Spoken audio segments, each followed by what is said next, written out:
ఇశ్రాయేలును గూర్చి మలాకీ ద్వారా పలకబడిన యెహోవా వాక్కు.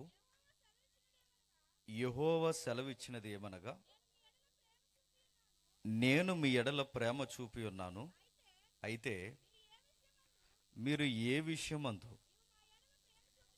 నీవు మా ఎడల ప్రేమ చూపుదు అందరు. అయితే నేను యాకోబును ప్రేమించితిని. ఇది యెహోవా వాక్కు. యాసావును ద్వేషించి అతని పర్వతములను పాడు చేసి అతని స్వాస్యమును అరణ్యమందున్న నక్కల పాలు చేసితిని. మనము నాశనమైతిమి. పాడైన మన స్థలములను మరలా కట్టుకుందము రండని ఎదోమీలను కొందరు. అయితే సైన్యములకు అధిపతగు యెహోవా సెలవిచ్చినదేమనగా, వారు కట్టుకొనునను నేను వాటిని క్రింది పడదోయదును. లోకులు వారి దేశము భక్తిహీనుల ప్రదేశమనియు వారి యెహోవా నిత్య కోపాగ్నికి పాత్రులనియు కన్నులారా దానిని చూసి ఇశ్రాయేలీయుల సరిహద్దులలో యెహోవా బహు గనుడుగా ఉన్నాడని మీరు అందరూ. ఆగుదాం.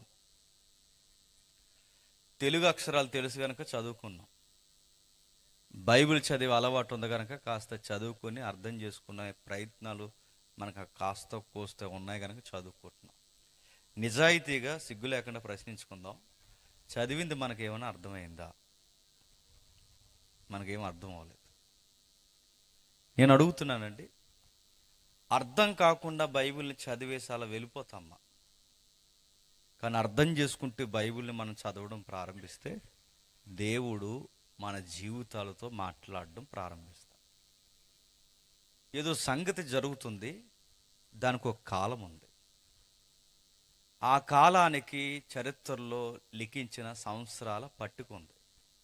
సుమారు ఈ మలాకి పుస్తకం రాస్తున్నది 432 నుండి 333, అంటే క్రీస్తు పూర్వం 432 నుండి 333 మధ్యస్థంలో రాయబడుతున్న పుస్తకం ఇది.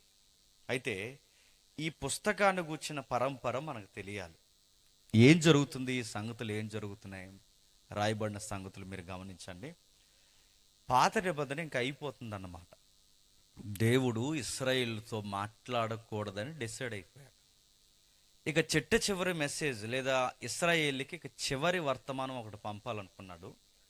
ఆ తర్వాత దేవుడు మాట్లాడడం మానేసాడు. ఇంక మనుషుల ద్వారా మాట్లాడడం తగ్గించేశాడు. చివరి వర్తమానం ఏం పంపాలనుకున్నాడు? యెహోవా సెలవిచ్చినది ఏమనగా అని ఉంది. చూసారా మొదటి వచనంలో?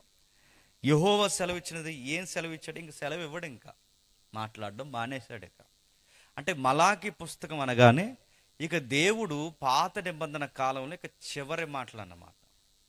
ఇక దేవుడు ప్రపంచంతో మాట్లాడడం మానేశాడు. అందుకే మలాకీకి మత్తయికి సుమారు 400 సంవత్సరాలు గ్యాప్ ఉంటుంది. ఎన్ని సంవత్సరాలు? 400 సంవత్సరాలు. 1 సంవత్సరం కాదు, 2 సంవత్సరాలు కాదు, 10 కాదు, 100 కాదు, 400 సంవత్సరాలు దేవుడు ఈ ప్రపంచంతో మాట్లాడడం మానేశాడు. ఒక మాటలో చెప్పాలంటే ఇక మనుషులతో మాట్లాడకూడదని డిసైడ్ అయిపోయాడు, తన కుమారుని ద్వారా తప్ప. అందుకే ఈ 400 సంవత్సరాల గ్యాప్ వచ్చింది. ఎప్పుడైతే ఈ పరిస్థితులు మనకు అర్థమవుతాయో, ఈ మలాకి పుస్తకాన్ని చదువుతున్నప్పుడు విచిత్రమైన కొన్ని అధ్యాయాలు ఉన్నాయి. ఇవంతా నేను చెప్పను, కానీ జస్ట్ దాని బ్యాక్గ్రౌండ్ మనం తెలుసుకుందాం. మలాకి గ్రంథంలో ఏం జరుగుతుందంటే, దేవుని ప్రేమను ప్రశ్నించారండి. దేవుని ప్రేమను ప్రశ్నించారు. రెండవది ఏం చేశారంటే, దేవునికి హేయమైన అర్పణలు తీసుకొచ్చారు. మూడోది వీళ్ళు ఏం చేశారంటే, యాజకులు పూర్తిగా ధర్మశాస్త్రాన్ని వక్రీకరించారు. ధర్మశాస్త్రం అంటే పాత నిబంధనని పూర్తిగా వక్రీకరించేశారు. నాలుగోది వీళ్ళు చేసిన పని ఏంటంటే, వివాహ వ్యవస్థని పూర్తిగా నాశనం చేసి పాడేశారు. అంటే చాలా ఈజీగా చొక్కా మార్చుకొని వచ్చినంత ఈజీగా వాళ్ళ కాపురాలని పాడు చేసుకున్నారు. ఇక ఐదవది, దేవుణ్ణి ఆయాస పెట్టారని ఆ 2:17 ఉంటుంది. చదవద్దు, వినండి. ఆయాస పెట్టారంటే దేవుడిని చాలా బాధ పెట్టారన్నమాట. ఈ పుస్తకం చదువుతున్నప్పుడు ఈ నేపథ్యాలన్నీ మనకు కనబడతాయి. ఈ నేపథ్యాలన్ని విషయాలు మనం ధ్యానించడానికి తగిన సమయం మనకు సరిపోదు, కానీ ప్రధానమైన విషయాన్ని మనం కేంద్రీకరిస్తున్నాం. ఏం రాయబడింది 2వ వచనం నుంచి? యెహోవా సెలవిచ్చినది ఏమనగా, నేను మీ ఎడల ప్రేమ చూపి ఉన్నాను, అయితే మీరు ఏ విషయమందు నీవు మా ఎడల ప్రేమ చూపితే వందరు. యాసావు యాకోబు నాకు అన్నకాడా, అయితే నేను యాకోబును ప్రేమించితిని. ఇది యెహోవా వాక్కు. ఆగుదాం. రాయబడిన సంగతి, ఇశ్రాయేలు అన్ని విధాలుగా పాడైపోయారు. వీళ్ళ పరిస్థితి మనకు తెలుసు కదండి. నా మాటలు వినండి, మీరు జాగ్రత్తగా వినకపోతే నేను ఏం చెప్తున్నాను ఏమో అర్థమవుతుంది. ఇశ్రాయేలు అన్ని విధాలుగా పాడయ్యారు. అంటే అంతకు ముందు వీళ్ళు ఎక్కడ ఉండేవారంటే ఐగుప్తిలో బానిసలుగా ఉండేవారు. బానిసలుగా ఉన్న వారికి స్వేచ్ఛనిచ్చి, బానిసలుగా ఉన్న వారికి దేశాన్ని ఇచ్చి, బానిసలుగా ఉన్న వారికి సొంత భూభాగాన్ని ఏర్పరిచిన తర్వాత ఉన్న కళ్ళు నెత్తి మీదకి ఎక్కే ఇశ్రాయేలు దేవుణ్ణి పూర్తిగా మర్చిపోయారు. ధర్మశాస్త్రం అంటే బైబిల్ని ఇష్టం వచ్చినట్టు వదిలేశారు. ఇక దేవుడు భయము ఇలాంటివి ఏమి వాళ్ళకి పట్టలేదన్నమాట. ఆ తర్వాత దేవుడు చాలా మంది ద్వారా హెచ్చరించాడు. న్యాయాధిపతులను పంపించాడు, ఇలా బుర్రకు ఎక్కలేదు. రాజులను పంపించాడు, ఇలా బుర్రలకు ఎక్కలేదు. చాలా విషయాలు వీళ్ళకి బోధించాడు. ప్రవక్తలను పంపించాడు, వీళ్ళ బుర్రలకు ఎక్కలేదు. ఇక దేవుడు డిసైడ్ అయ్యాడు. ఇక చివరి ప్రవర్త, ఆయన పేరు మలాకి. మలాకి అనగానే మెసెంజర్ అని అర్థం. మెసెంజర్ అంటే పరలోకపు వర్తమానికుడు, దేవుని మాట మాత్రమే చెప్తాడు. ఆ పేరు ఆయనకు పెట్టాడు తల్లిదండ్రులు. అయితే నిజంగానే మెసెంజర్ ఆయన. ఆ పేరుకు తగ్గట్టుగానే ఆయన చక్కటి ఉపదేశకుడు. ఆయన దేవుని మాటలు వివరిస్తున్నాడు. అరే మీరు ఇలా ఉన్నారా, దేవుడిని ఆయాస పెడుతున్నారా, ధర్మశాస్త్రాన్ని మీరేశారా, దేవుడికి ఏమాత్రం మీరు ఇష్టమైన పిల్లలుగా లేర్రా అని దేవుడు మలాకి ద్వారా ఇశ్రాయేలుకి చెబుతుంటే వీళ్ళు తిరగేసి ఏమన్నారు తెలుసా? దేవుడు అన్నాడు ఒక మాట, నేను మిమ్మల్ని ప్రేమిస్తున్నాను. అంటే మీరు ఇన్ని చేసినా నేను ఏం చేస్తున్నాను? నేను ఇశ్రాయేలీలైన మిమ్మల్ని నేను ప్రేమిస్తున్నానంటే, నిజమే ప్రభువా, మమ్మల్ని ప్రేమిస్తున్నావు నువ్వు. ఒకప్పుడు మాకు సరైన తిండి లేదు, దేశం లేదు, భూభాగం లేదు, ఈరోజు మాకు స్వచ్ఛమైన జీవితాన్ని మాకు ఇచ్చావని అంటే బాగుండండి అనలేదు. వీళ్ళు ఏమన్నారు తెలుసా? మొత్తం తినేసి మొత్తం కళ్ళు నెత్తికి ఎక్కువైపోయిన తర్వాత వీళ్ళు ఏమన్నా తెలుసా? నువ్వు ఏ విషయం అందు మమ్మల్ని ప్రేమించు. ఎంత భయం లేని ప్రశ్న అండి. మనుషులు ఎప్పుడు ఎలాంటి వాళ్ళు చెప్పనా? చూసినంత కాలం మనల్ని పొగుడుతారండి. ఏదైనా తేడా వచ్చింది, చూసేలే పెద్దమ్మ అంట. మనుషులకు అదో రకం ఉంటుంది అన్నమాట. ఇక్కడ కూడా చూడండి, అసలు వీళ్ళని ఒకప్పుడు ఐగుప్తిలో వదిలేస్తే వీళ్ళకి సరైన కూర కూడా లేదండి. వీళ్ళకి ఉల్లిపాయ కూరలు వేసి తినేవారు ఐగుప్తిలో. వీళ్ళకి సరైన తిండి లేదు. ఆ మట్టి పిసుకుని ఇటుకలు చేసుకుంటూ సరైన బతుకులు లేదు. వీళ్ళకి మాసిన వస్త్రాలు, మాసిన గడ్డాలు, అసలు పరిస్థితులు ఏది బాగుండేది కదా. ఎంత బాగా వాళ్ళని పోషించి నిలబెట్టి వాళ్ళకి సొంత భూభాగాలు ఇస్తే సరంబీలు వేసుకుని ఇల్లు కట్టుకుని ఏనుగు దంతాలతో మంచాలు చేసుకుని బాగా సుఖపడి ఇప్పుడు అంటున్నారు, నువ్వు మమ్మల్ని ఏ విషయం మందు ప్రేమించు. అంతేలే, తెలుగులో సామెత ఉంది కదండి, నది దాటిన వెంటనే తెప్ప తగలెట్టారట. అలాంటి వ్యవహారం అండి ఇశ్రాయేలు కదా. మనం కూడా అంతే. అనుభవించాల్సిన అన్ని అనుభవించేసిన తర్వాత వీళ్ళు అన్నారట, నువ్వే విషయం మంది మమ్మల్ని ప్రేమించావు. వాళ్ళు డైరెక్ట్ క్వశ్చన్ అడిగారండి దేవుడిని. అరే నేను మిమ్మల్ని ప్రేమిస్తున్నాను అంటే వాళ్ళు అన్నారట, ఏ విషయం మందు నువ్వు మమ్మల్ని ప్రేమించావు. ఎంత భయం లేదంటే దేవుడితో చాలా క్యాజువల్గా మాట్లాడతాను. మనుషులకుండే లక్షణం ఏంటి చెప్పినా, బాగా క్లోజ్ అయ్యామనుకోండి లూజ్గా మాట్లాడతారు. అందుకే చూడండి పెద్దోళ్ళు చెప్తారు, డిస్టెన్స్ మెయింటైన్ చేయండి, డిస్టెన్స్ మెయింటైన్ చేయండి. ఎందుకు చెప్తారు? అన్నిసార్లు ఇంటికి వెళ్ళకరా, లోకు అయిపోతావు. వెళ్ళకరా అంటే వెళ్ళొద్దంటే వెళ్తాం, అందుకే లోకు అయిపోతాం. కొన్నిసార్లు దూరం పాటించాలి, కొన్నిసార్లు డిస్టెన్స్ మెయింటైన్ చేయాలి, అది మంచిది.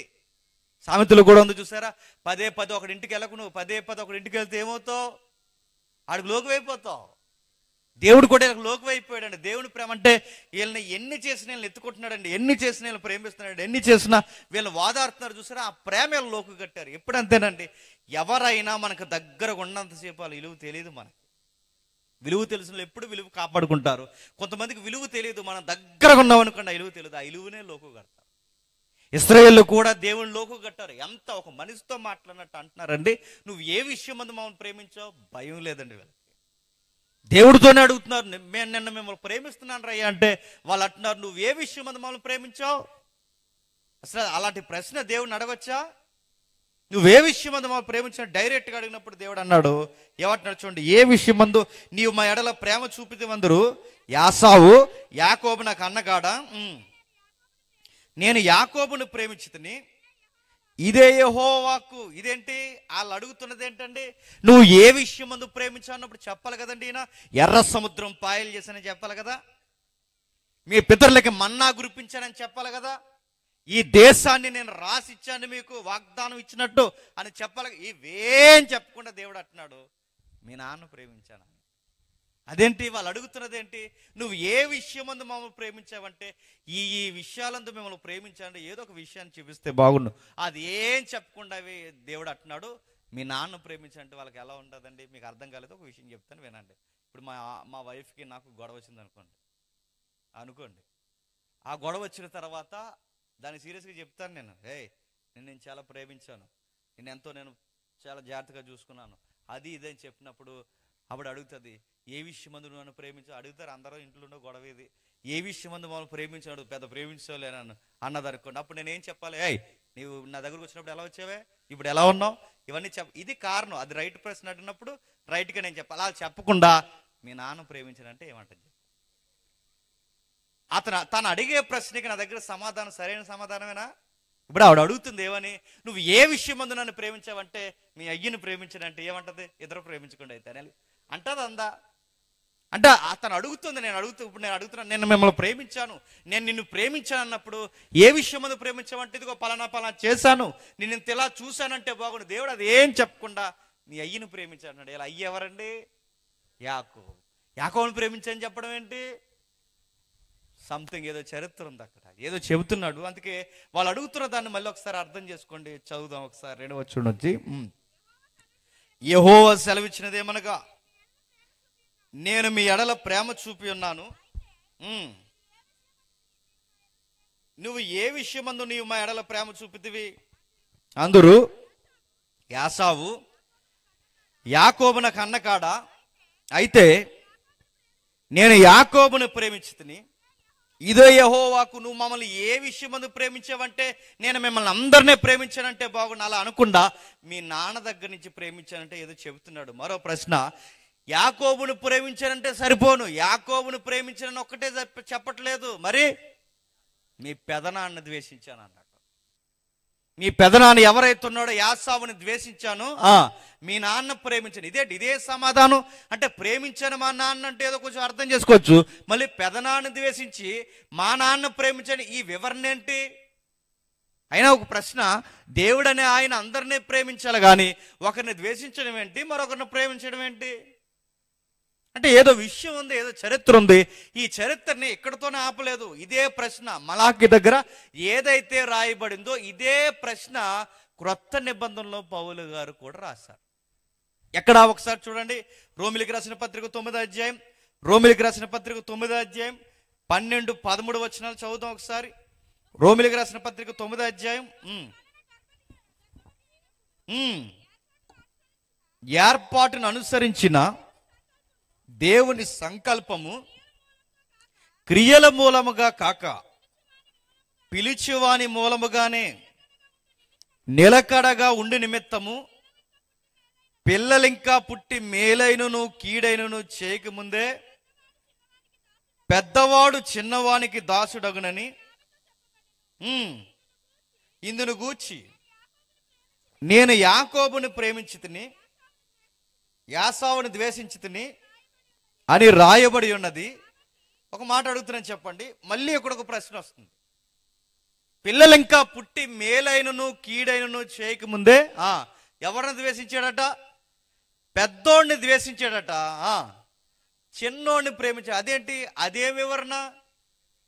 పుట్టిన తర్వాత వాళ్ళు చేసే పనులను బట్టి ఈడు మంచివాడండి, ఈ కుర్రగోడు కొంచెం మాట వింటాడని ఆ కుర్రోడిని ప్రేమిస్తే ఒక అర్థం ఉంది. వాడి పుట్టిన తర్వాత ఈడి పెద్దోడు మంచివాడు కదా, అన్ని తొందర పనులు ఉన్నాయి ఈడు కానీ వాడిని ద్వేషిస్తుందని చెప్తే అర్థం ఉంది. వీళ్ళు ఇంకా పుట్టలేదు, రాలేదు, ఏ పని చేయలేదు, ఇంకా ఏమి చెయ్యకుండానే దేవుడు అంటున్నాడు నాకు చిన్నోడంటే ఇష్టం, చెప్పండి పెద్దోడంటే నాకు కష్టం అన్నాడు. అదేంటి అంటే మీకు ప్రశ్నలు వస్తున్నాయి లేదో, మనకు రాకపోవచ్చేమో కానీ బైబిల్ని తప్పు పట్టాలని చదువుతున్న వాళ్ళకి ఈ ప్రశ్నలు వస్తాయండి. అంటే ఈయనే సొంతంగా కొంతమందిని ఇష్టపడిపోవడం, ఈయనే సొంతంగా కొంతమందిని డిసైడ్ అయిపోవడం, దేవుడే కొంతమందిని ఏర్పాటు చేసుకుంటే ఇంక ఈ సువార్తలు ఎందుకు, ఈ సభలు ఎందుకు, మారండని మారు మనసు కొరకు ప్రకటించడం దేనికి, బాప్టిజాలు తీసుకుంటే చెప్పడం దేనికి, ఇదంతా దేనికి? మరి ముందే ఈయన కొంతమంది నచ్చేస్తే ఈ నచ్చని వాళ్ళ కోసం మనం ఎంత ప్రార్థించినా ఎప్పటికీ నచ్చరు కదా. ఇక ఆల్రెడీ ఇష్టపడిన వారు ఉంటే వాళ్ళని ఆల్రెడీ డిసైడ్ అయిపోయిన తర్వాత ఇంకా వాళ్ళ గురించి ప్రత్యేక ప్రార్థనలు అవసరం ఏముంది? అంటే దేవుడు పక్షపాత? అంటే ముందే కొంతమందిని ఏర్పాటు చేసుకుంటాడా? అంటే ముందే కొంతమందిని డిసైడ్ అయిపోయిదిగో ఈ సంఖ్య నాది అని దేవుడు ముందే అనేసుకుంటాడా? అలా అనుకుంటాడని ఇదే పౌలు గారిని అడిగితే పౌలు గారు అంటున్నారు అట్లా అని రాదు. ఏమన్నాడు? ముదు పాల్గొడతాడట ఎవరు? పౌలు గారు. అట్లా అనరాదు. మరి దేవుని యందు అన్యాయం కలదా? అట్లా అనరాదు.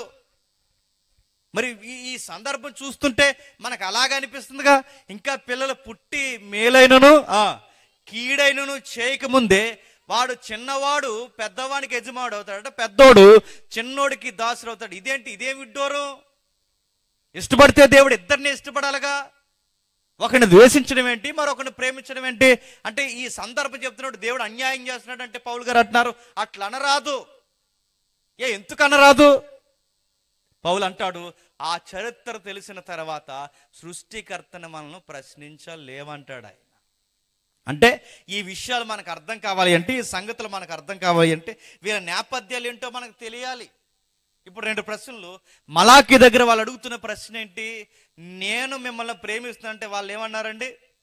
నీవు మమ్మల్ని ఏ విషయం ముందు ప్రేమించేవాళ్ళని అడుగుతున్నారు. ఇది మలాకి దగ్గర ప్రశ్న.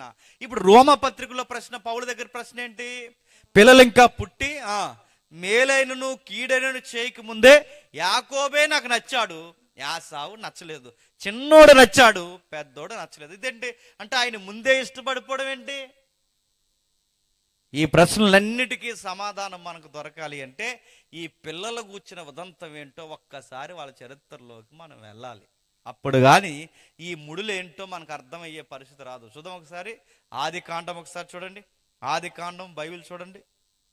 ఆది కాండము 25వ అధ్యాయం, ఆది కాండము 25వ అధ్యాయం 27వ వచనం చూడండి.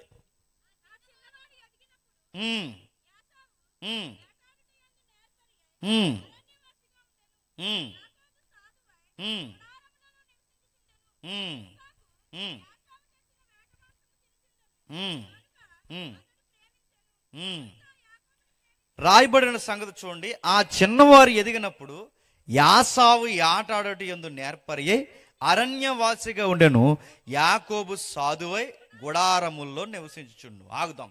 చదివిన వాక్యం, ఆ ఒక్క వాక్యాన్ని మీరు జాగ్రత్తగా అబ్జర్వ్ చేయండి. ఆ 2 మాటలు చదువుతున్నప్పుడు ఈ పిల్లల యొక్క ప్రవర్తన ఏంటో మనకు అర్థమవుతుంది. మరలా మీరు మర్చిపోవద్దు, అసలు మలాకి దగ్గర ఎందుకు దేవుడు అలా మాట్లాడాడు ఆ విషయం తెలుసుకోవడానికి కుటుంబంలో బిడ్డలు పుట్టిన సమయానికి మనం వెళ్ళాం. రెండవది, రోమపత్రికలో పిల్లలు ఇంకా పుట్టి మేలు కీడులు చేయకముందే దేవుడు ఎలా ప్రేమిస్తున్నాడన్న ప్రశ్నకి జవాబు తెలుసుకోవడానికి అసలు ఇలా మూలాలు ఏంటో తెలుసుకునే ప్రయత్నం మనం చేస్తున్నాం. నా మాటలు అర్థమవుతున్నాయా? కొంతసేపు ఏం అర్థమో, కొంతసేపు అయిన తర్వాత మొత్తం అర్థమవుతుంది. వినండి, ఓపికగా వినండి. సరే, వెళ్ళిన తర్వాత ఏం కనబడుతుంది మనకి? ఆ చిన్నవారు ఎదిగినప్పుడు, అంటే వీళ్ళు ట్విన్స్, కవల పిల్లలు ఒకేసారి పుట్టారు. ఈ పుట్టిన 2 పిల్లలు వాళ్ళు కూర్చిన ప్రవర్తన రాస్తున్నాడు గ్రంథకర్త. ఆ చిన్నవారు ఎదిగినప్పుడు యాసావు ఆటాడట యందు నేర్పరియై అరణ్యవాసిగా ఉండెను, యాకోబు సాధువై గుడారాలలో నివసించును. అంటే వీళ్ళ ప్రవర్తన ఏంటి, వీళ్ళ లక్ష్యాలు ఏంటి, వీళ్ళకి ఏం టాలెంట్స్ ఉన్నాయి, గ్రంథకర్త ఒక్క లైన్లో ఒక్క రెఫరెన్స్లో రాశాడు. పెద్దోడికి ప్రత్యేకమైన ఒక టాలెంట్ ఉందట. పెద్దోడుకున్న ప్రత్యేకమైన ఆ యొక్క నిపుణత, టాలెంట్ ఏముందంటే అరణ్యవాసి యాటగాడు. ఏం చేస్తాడు? యాట ఆడతాడు. అంటే యాట ఆడుట యందు నేర్పరి. ప్రశ్న, యాటాడడం అంటే ఇంట్లోకి తినడానికి ఏ దుప్పునో లేడునో ఏదో ఒక తిని కార్యక్రమాన్ని ఇంట్లోకి తెస్తాడు. అంటే ఇంటికి ఉపయోగపడే కొడుకు అంటారా, ఉపయోగం లేని కొడుకు అంటారా? ఈ కాలం కొడుకులతో పోల్చుకుంటే నాకు తెలిసి బెస్ట్ కొడుకే. ఎందుకంటే ఇప్పుడున్న కొడుకులు తినడానికి తప్ప పని చేయడం పనికొస్తలేదు. ఇప్పుడు పని చేసి కూడా 25 ఏళ్ళు వచ్చినా సిగ్గు లేకుండా ఇంట్లో కూర్చొని తింటుంటారు. కనీసం అమ్మ నాన్నకు ఉపయోగపడదని ఒక సిగ్గు ఏం ఉండదండి, సీవినిత్ర ఏం ఉండదు. తినడానికే పుట్టారు ప్రపంచంలో. మళ్ళీ ఈ కూసే గాడిదల్ని, ఈ మేసే గాడిదలు, కూసే గాడిదలు మళ్ళీ స్నేహితులు వీళ్ళకి. అలాంటి బ్యాచ్ ఎవరినోటి గట్టిగా తగలాలని చెప్తున్నాను. ఉన్నారా? జాతక వినండి, మీకే విందాం. జరుగుతున్న విషయం చూడండి. పనికొచ్చాలి, ఇంటికి పనికొచ్చే కొడుకులండి పనికొస్తారు. అంటే ఆ పనికొచ్చే కొడుకు చాలా జాతక వినండి, అరణ్యవాసి. టాలెంట్ ఉంది ఆ అబ్బాయికి. వెళతాడు, అమ్మ నాన్నకి మంచి ఫుడ్ తీసుకొస్తాడు. అంటే నాన్నకి ఇష్టమైన హెల్దీ ఫుడ్, ప్రోటీన్ ఫుడ్ అంతా తీసుకుని వస్తాడు. అమ్మకు కావలసిన ఆ సాయంత్రానికి ఉదయానికి కావలసిన మాంసాన్ని అంతటినీ సిద్ధపరుస్తాడు. ఇంటికి పనికొచ్చే కొడుకు. నాకు విచిత్రంగా అనిపించేది, ఎన్నిసార్లు చెప్పినా ఆ వచనం విచిత్రంగా అనిపిస్తుంది చూడండి. అతడు ఆటాడుట యందు నేర్పరు అంటే చేసే పనిలో ఎప్పుడైనా కుర్రగాలు గుర్తుపెట్టుకోండి, చేసే పనిలో మన గ్రిప్ ఉండాలండి, నిపుణత ఉండాలి. ఏదన్నా పని చేసామంటే గుడ్డెద్దు చేయాలన్నట్టు చేయకూడదు. మనం పని చేసామంటే బెస్ట్గా చేయాలన్నమాట. నేర్పరిగా ఉండాలి. చదివామంటే బెస్ట్గానే చదువుకోవాలి. ఉద్యోగం చేసామంటే మంచిగానే ఉద్యోగం చేయాలి. డబ్బులు సంపాదిస్తుందంటే సంపాదన కనబడాలి. ఏది చేసినా కాస్త నిపుణత కలిగి చేయాలి. ఈ అబ్బాయి కూడా ఆటకి వెళ్తే ఏదో దేవుని దైవలు పడుతుందని బాణానికి ప్రార్థన చేయడు. వెళ్తే ఖచ్చితంగా కొడతాడు. వాళ్ళ అమ్మకి చెప్పి వెళ్తాడు, మమ్మీ సాయంత్రానికి ఫుడ్ రెడీ అవుద్ది, నేను తీసుకొస్తాను. పక్క అంటే తన పని మీద తనకు అంత నమ్మకం ఉంది. ఖచ్చితంగా వెళతాడు, అన్నదాన్ని టైంకి తీసుకొస్తాడు. ఆట ఆడోటి ఎందుకు నేర్పరి. మరో మాట చెప్తాను వినండి, అంటే బెస్ట్ సూటర్ అన్నమాట. ఎవరు? యాసావు గారు పెద్ద కొడుకు పనోడే. నిజంగా ఈ రోజుల్లో యాసావు లేడు, కానీ ఈ రోజుల్లో యాసావుగా నుండుంటే ఒలింపిక్స్లో స్వర్ణ పథకాలు తెస్తాడండి. యాసావు మంచి పథకాలు తీసుకొస్తాడు. పనోడే, కావలసినవన్నీ తీసుకొస్తాడు. ఎందుకంటే టార్గెట్ మిస్ అవ్వకుండా కొడతాడట. షూట్ చేయడం అనేది అంత ఈజీ పని ఏం కాదు. అప్పుడప్పుడు సంబరాలకు వెళ్ళి 4 బుడగలు పెట్టి ఏమంటారు బాణం, ఒక్క బుడగ పేలింది మనకి, అది మన షూటింగ్ అలా ఉంటుంది. ఒక్కడు అడుగుతున్నాడు అవ్వదు, ఎందుకంటే చాలా కష్టం. టార్గెట్ని కొట్టండి, అక్కడి నుంచి ఎక్కడికి, ఎందుకంటే ఆ స్తంభం దగ్గర ఉన్న దాన్ని కూడా కొట్టలేము మనం. అలాంటిది పరిగెడుతున్న జింకను కొట్టాలంటే ఎంత నేర్పరై ఉండాలండి. టార్గెట్ కదలకుండా ఉంటే కొట్టే అవకాశం ఉంది. అలాంటిది అది పరిగెడుతూ ఉన్న దాని టార్గెట్ని కొట్టాలంటే ఎంత నిపుణత ఉండాలి. పైగా ఆ షూట్ చేసే విషయంలో ఆయనకి నేర్పరితనం ఉంది కనుకే అరణ్యంలో నేర్పరి, ఫీల్డ్ వర్క్ బాగా తెలుసట ఆయనకి. జంగిల్కి వెళ్ళాడంటే ఖచ్చితంగా మరి ఒక్కడెళ్తాడో, ఇద్దరు వెళ్తాడో, లేకపోతే ఒక్కడే వెళ్ళి ఆటాడతాడో నాకు తెలిసి ధైర్యంగా ఉండే. అరణ్యంలో ఒక్క జింకలే ఉంటాయా? పులులు ఉంటాయి, ఎలుగుబంట్లు ఉంటాయి, భయంకరమైన జంతువులు ఉంటాయి. ఆ రోజుల్లో తోడేళ్ళు ఉంటాయి, ఇన్ని రకాలు ఉంటాయి. అయినా లోపలికి పోయి ఖచ్చితంగా ఒక ఎర్రను కొట్టి తెస్తున్నాడంటే మామూలు ఎటకట కాదు. ధైర్యం ఉన్న కుర్రోడు, మగ పిల్లోడు ఎలా ఉండాలో అలాగే ఉన్నాడు యాసా. పనికొచ్చే కుర్రోడే, ఇంటికి అందొచ్చే కుర్రోడే, కాస్త పని చేసే కుర్రోడే. షూటింగ్ అనేది చిన్న విషయం ఏం కాదు, చాలా కష్టపడితే కానీ కొట్టలేం. మనకి తెలుగు యాక్టర్లో ఈ సిల్వర్ స్క్రీన్ మీద మనం మార్క ముందు చూసేవాళ్ళం కదండి. ఇప్పుడు మీరు చూస్తారులేండి, మీ గొడవ కాదు, నా గొడవ చెప్తున్నాను. మార్క్ ముందు చూసినప్పుడు ఆ సిల్వర్ స్క్రీన్ మీద వాళ్ళు చూసారు ఇలా గాలి చెప్తుంటాడు, ఇలాగ అసలు మన హీరో నిద్రపోయి గాలి చెప్తుంటాడు, బొడుగుని గాలి చెప్తుంటాడు, ఇలా గాలి చెప్తుంటాడు, ఇలా గాలి చెప్తాడు. అంత సీన్ లేదు. రియల్ లైఫ్లో షూట్ చేయడం అనేది చాలా కష్టం, చాలా కష్టం. మనకి 300 ఇచ్చినా, చిన్న ఈ షార్ట్ ఎఫ్ను ఫిస్టల్ ఇచ్చినా దాన్ని ఇలా కాల్చడం చాలా కష్టం. ఎందుకంటే ఇక్కడున్న 100 మీటర్స్లో కొట్టడం అంటే చాలా కష్టం, చాలా కష్టం అవుద్ది. మనం అనుకుంటాం చాలా ఈజీ అని, చాలా కష్టం. ఏమాత్రం కాలుస్తున్నప్పుడు బ్రీతింగ్ ఎలా తీసుకుంటే అక్కడ 100 తేడా వస్తుంది. అంటే ఇలా కదిలితే టార్గెట్ ఏకంగా మీటర్ల తేడా వస్తుంది. అంత కష్టం. అలాంటి కష్టమైన దాన్ని అంటే ఈయన ఎంత నిపుణత కలిగిన వాడు చూడండి. బ్రీతింగ్ ఉంటుంది, ఆయనకు కావాల్సిన ఎక్సర్సైజ్ ఉంటుంది, అన్ని నిపుణత కలిగిన వాడిగా టార్గెట్ ఖచ్చితంగా కొడతాడు. పెద్దోడు పనికొచ్చే పనులు చేస్తాడు, మరి చిన్నోడు అక్కడే రాశాడు చూడండి. యాసావు యాటాడు యందు నేర్పరి అరణ్యవాసిగా ఉండెను. యాకోబు సాధువై గుడారముల్లో నివసించుండు. పెద్దోడు బయటికి వెళ్ళి ఏదో ఒక పని చేసి కలో మెతుకులో తెస్తాడట. మరి చిన్నోడు వైఫై లేదు కానీ ఇంట్లోనే ఉంటాడంట, ఎక్కడికి వెళ్ళడట. గుడారంలో నడుతున్నా అక్కడ రాయబడి చూడండి. గుడారముల్లో నివసించుచుండంటే ఇంట్లోనే ఉంటాడట, ఎక్కడికి వెళ్ళడట. నేను అడుగుతున్నా, వెళ్ళనివ్వరంటే వాళ్ళ అమ్మా నాన్న కూడా ఎక్కడికి వెళ్ళనివ్వలేదట అబ్బాయిని, అలా పెంచారట. ఇప్పుడు బాగా వినండి, ఎక్కడికి వెళ్ళని కుర్రోడు ఇంట్లోనే ఉంటే ఏ బుద్ధులు వస్తాయి చెప్పండి. మళ్ళీ మిమ్మల్ని అడుగుతున్నాను చెప్పండి, బయటికి మగపిల్లగాడు వయసు వచ్చిన తర్వాత చదువో ఉద్యోగమో పనో ఏదో ఒకటి చెయ్యాలి. అది మగపిల్లగాడి లక్షణం, పురుష లక్షణం. అది చెయ్యాలి. ఏ పని చేయకుండా ఇంట్లో ఉండే కుర్రోళ్ళకి ఏ లక్షణాలు వస్తాయి? ఏ లక్షణాలు వస్తాయి చెప్పనా? ఆడవాళ్ళ లక్షణాలు వస్తాయి. నేను సీరియస్గానే చెప్తున్నాను. ఏ పని చేయకుండా చదువు కానీ పని కానీ ఏది పిల్లలకు అబ్బకపోతే వాళ్ళ ఇంట్లోనే అలాగే ఉంటే ఆడవాళ్ళ లక్షణాలు వస్తాయండి. ఎక్కువ ఎవరితో తిరుగుతారు బుద్ధులు వస్తాయంటారు చూస్తారు, నిజంగానే వస్తాయి. నీకు చదువు లేదు, పని లేదు, ఏమీ లేదు, ఇంట్లో 24 hours ఉంటే మీ నాన్న కూడా ఇంట్లో ఉండడు. ఇంట్లో ఎక్కువ ఉంటే ఎవరు ఉంటారు? మీ అమ్మ ఉంటుంది. తర్వాత ఎవరు ఉంటారు? నువ్వు ఉంటావు. మీ ఇద్దరు ఇంట్లో ఉంటే నీకు ఏ బుద్ధులు వస్తాయి? మీ అమ్మ బుద్ధులు వస్తాయి. అందుకే యాకోబుకి ఏ బుద్ధులు వచ్చాయి? పెద్దోడేమో బయటికి వెళ్ళి ఆటాడు వస్తాడు, మరి చిన్నోడు ఇంట్లోనే ఉండి ఏ బుద్ధులు వచ్చాయి చెప్పనా? వాళ్ళ అమ్మ బుద్ధులు వచ్చాయి. వాళ్ళ అమ్మకి ఏం బుద్ధులు ఉన్నాయి? వాళ్ళ అమ్మ బాగా కూరలు వండుతుంది. ఎవరు? రెబెక్కమ్మ బాగా కూరలు వండుతుంది. అందుకే చూడండి, అసలు ఎక్స్పెక్ట్ చేయం, ఊహించం. యాకోబు గారికి నిలబెట్టి ఉదయం నుంచి సాయంత్రం వరకు 70 క్వశ్చన్లు అడిగి, సార్ మీకు ఏం టాలెంట్ ఉందంటే ఆయన దగ్గర ఒక ఆన్సర్ ఉంది, చెప్పండి. ఆయనకున్న టాలెంట్ ఒక్కటే చెప్పండి, కూరలు బాగా వండుతాడు. అడుగుతున్నాను, ఈ కూరలు వండే టాలెంట్ యాకోబుకి ఎలా వచ్చిందండి? చెప్పాలి. పెద్దోడు బయటికి వెళ్ళి ఏదో ఒక పని నేర్చుకున్నాడు, అరణ్యంలో గ్రిప్ సాధించాడు, వెళ్ళాడంటే ఇంటికి ఉపయోగపడే పనులు చేస్తాడు. ఇంట్లోనున్న కుర్రోడికి ఏ పనులు అబ్బాయి? ఆడోళ్ళు పనులు అబ్బాయి అండి యాకోబు. మగపిల్లడు కూరలు వండడం ఏంటంటే సిరగా అనిపించదండి.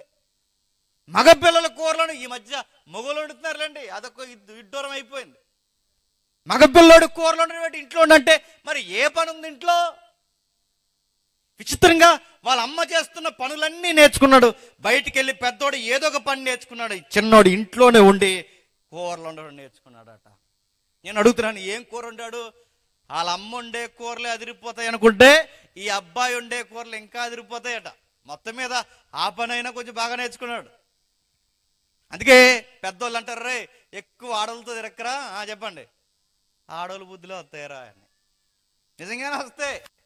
చిన్నప్పుడు ఎక్కువ మీరు ఆడవాళ్ళతో, మా ఫ్రెండ్ ఒకడు ఉండేవాడు, ఆడవాళ్ళతో ఆడుకుని ఆడుకుని ఆడుకుని ఆడుకుని ఆడుకుని ఆడుకుని ఒక రోజు చీర కట్టుకోవడం మాకు మతి లేదు. మాకు ముగ్గులు విచిత్రంగా ఈ 31st ముగ్గులు వేస్తారు కదండి, ఆ 31st వాళ్ళ దగ్గరే ఉండి ముగ్గులు వేసేవాడు. ఇవన్నీ ఇలాంటి బుద్ధులు వచ్చేటట్టు కంటే ఆ ఎక్కువ వాళ్ళతో ఆడుకుని ఇంకా ఆలకలాగా అయిపోయాడు. అందుకే గుర్తుపెట్టుకోండి, మనం చేసే స్నేహాలను బట్టి కూడా మన ప్రవర్తన ఉంటుంది, మనం చేసే పనులను బట్టి కూడా మన ప్రవర్తన ఆధారపడి ఉంటుంది. ఇక్కడ ఈ అబ్బాయి చూడండి, ఇంట్లో అంటే యాకోబుకి ఆ లక్షణాలు వచ్చాయని అంటలేదు, కానీ మీరు అనుకుంటున్న ఆ లక్షణాలు వచ్చాయని అంటలేదు, కానీ వాళ్ళ అమ్మ ఉండే వంటల లక్షణాలు వచ్చాయి. చూడండి, ఆ లక్షణాలు వచ్చాయి. వండాడట. ఏం వండాడు? వాళ్ళ అమ్మగారికి ఒక టాలెంట్ ఉంది. ఆ టాలెంట్ ఏంటంటే వాళ్ళ అమ్మ నాన్ వెజ్లోనే రకరకాల ఫ్లేవర్స్ వండుతుందట. అంటే మాంసంలో మేక మాంసం తెచ్చారనుకోండి, మేక మాంసాన్నే ఏట మాంసం ఫ్లేవర్ వచ్చేలా వండుతుంది. అంటే మంచి టాలెంట్ పర్సనే రెబెక్కమ్మ.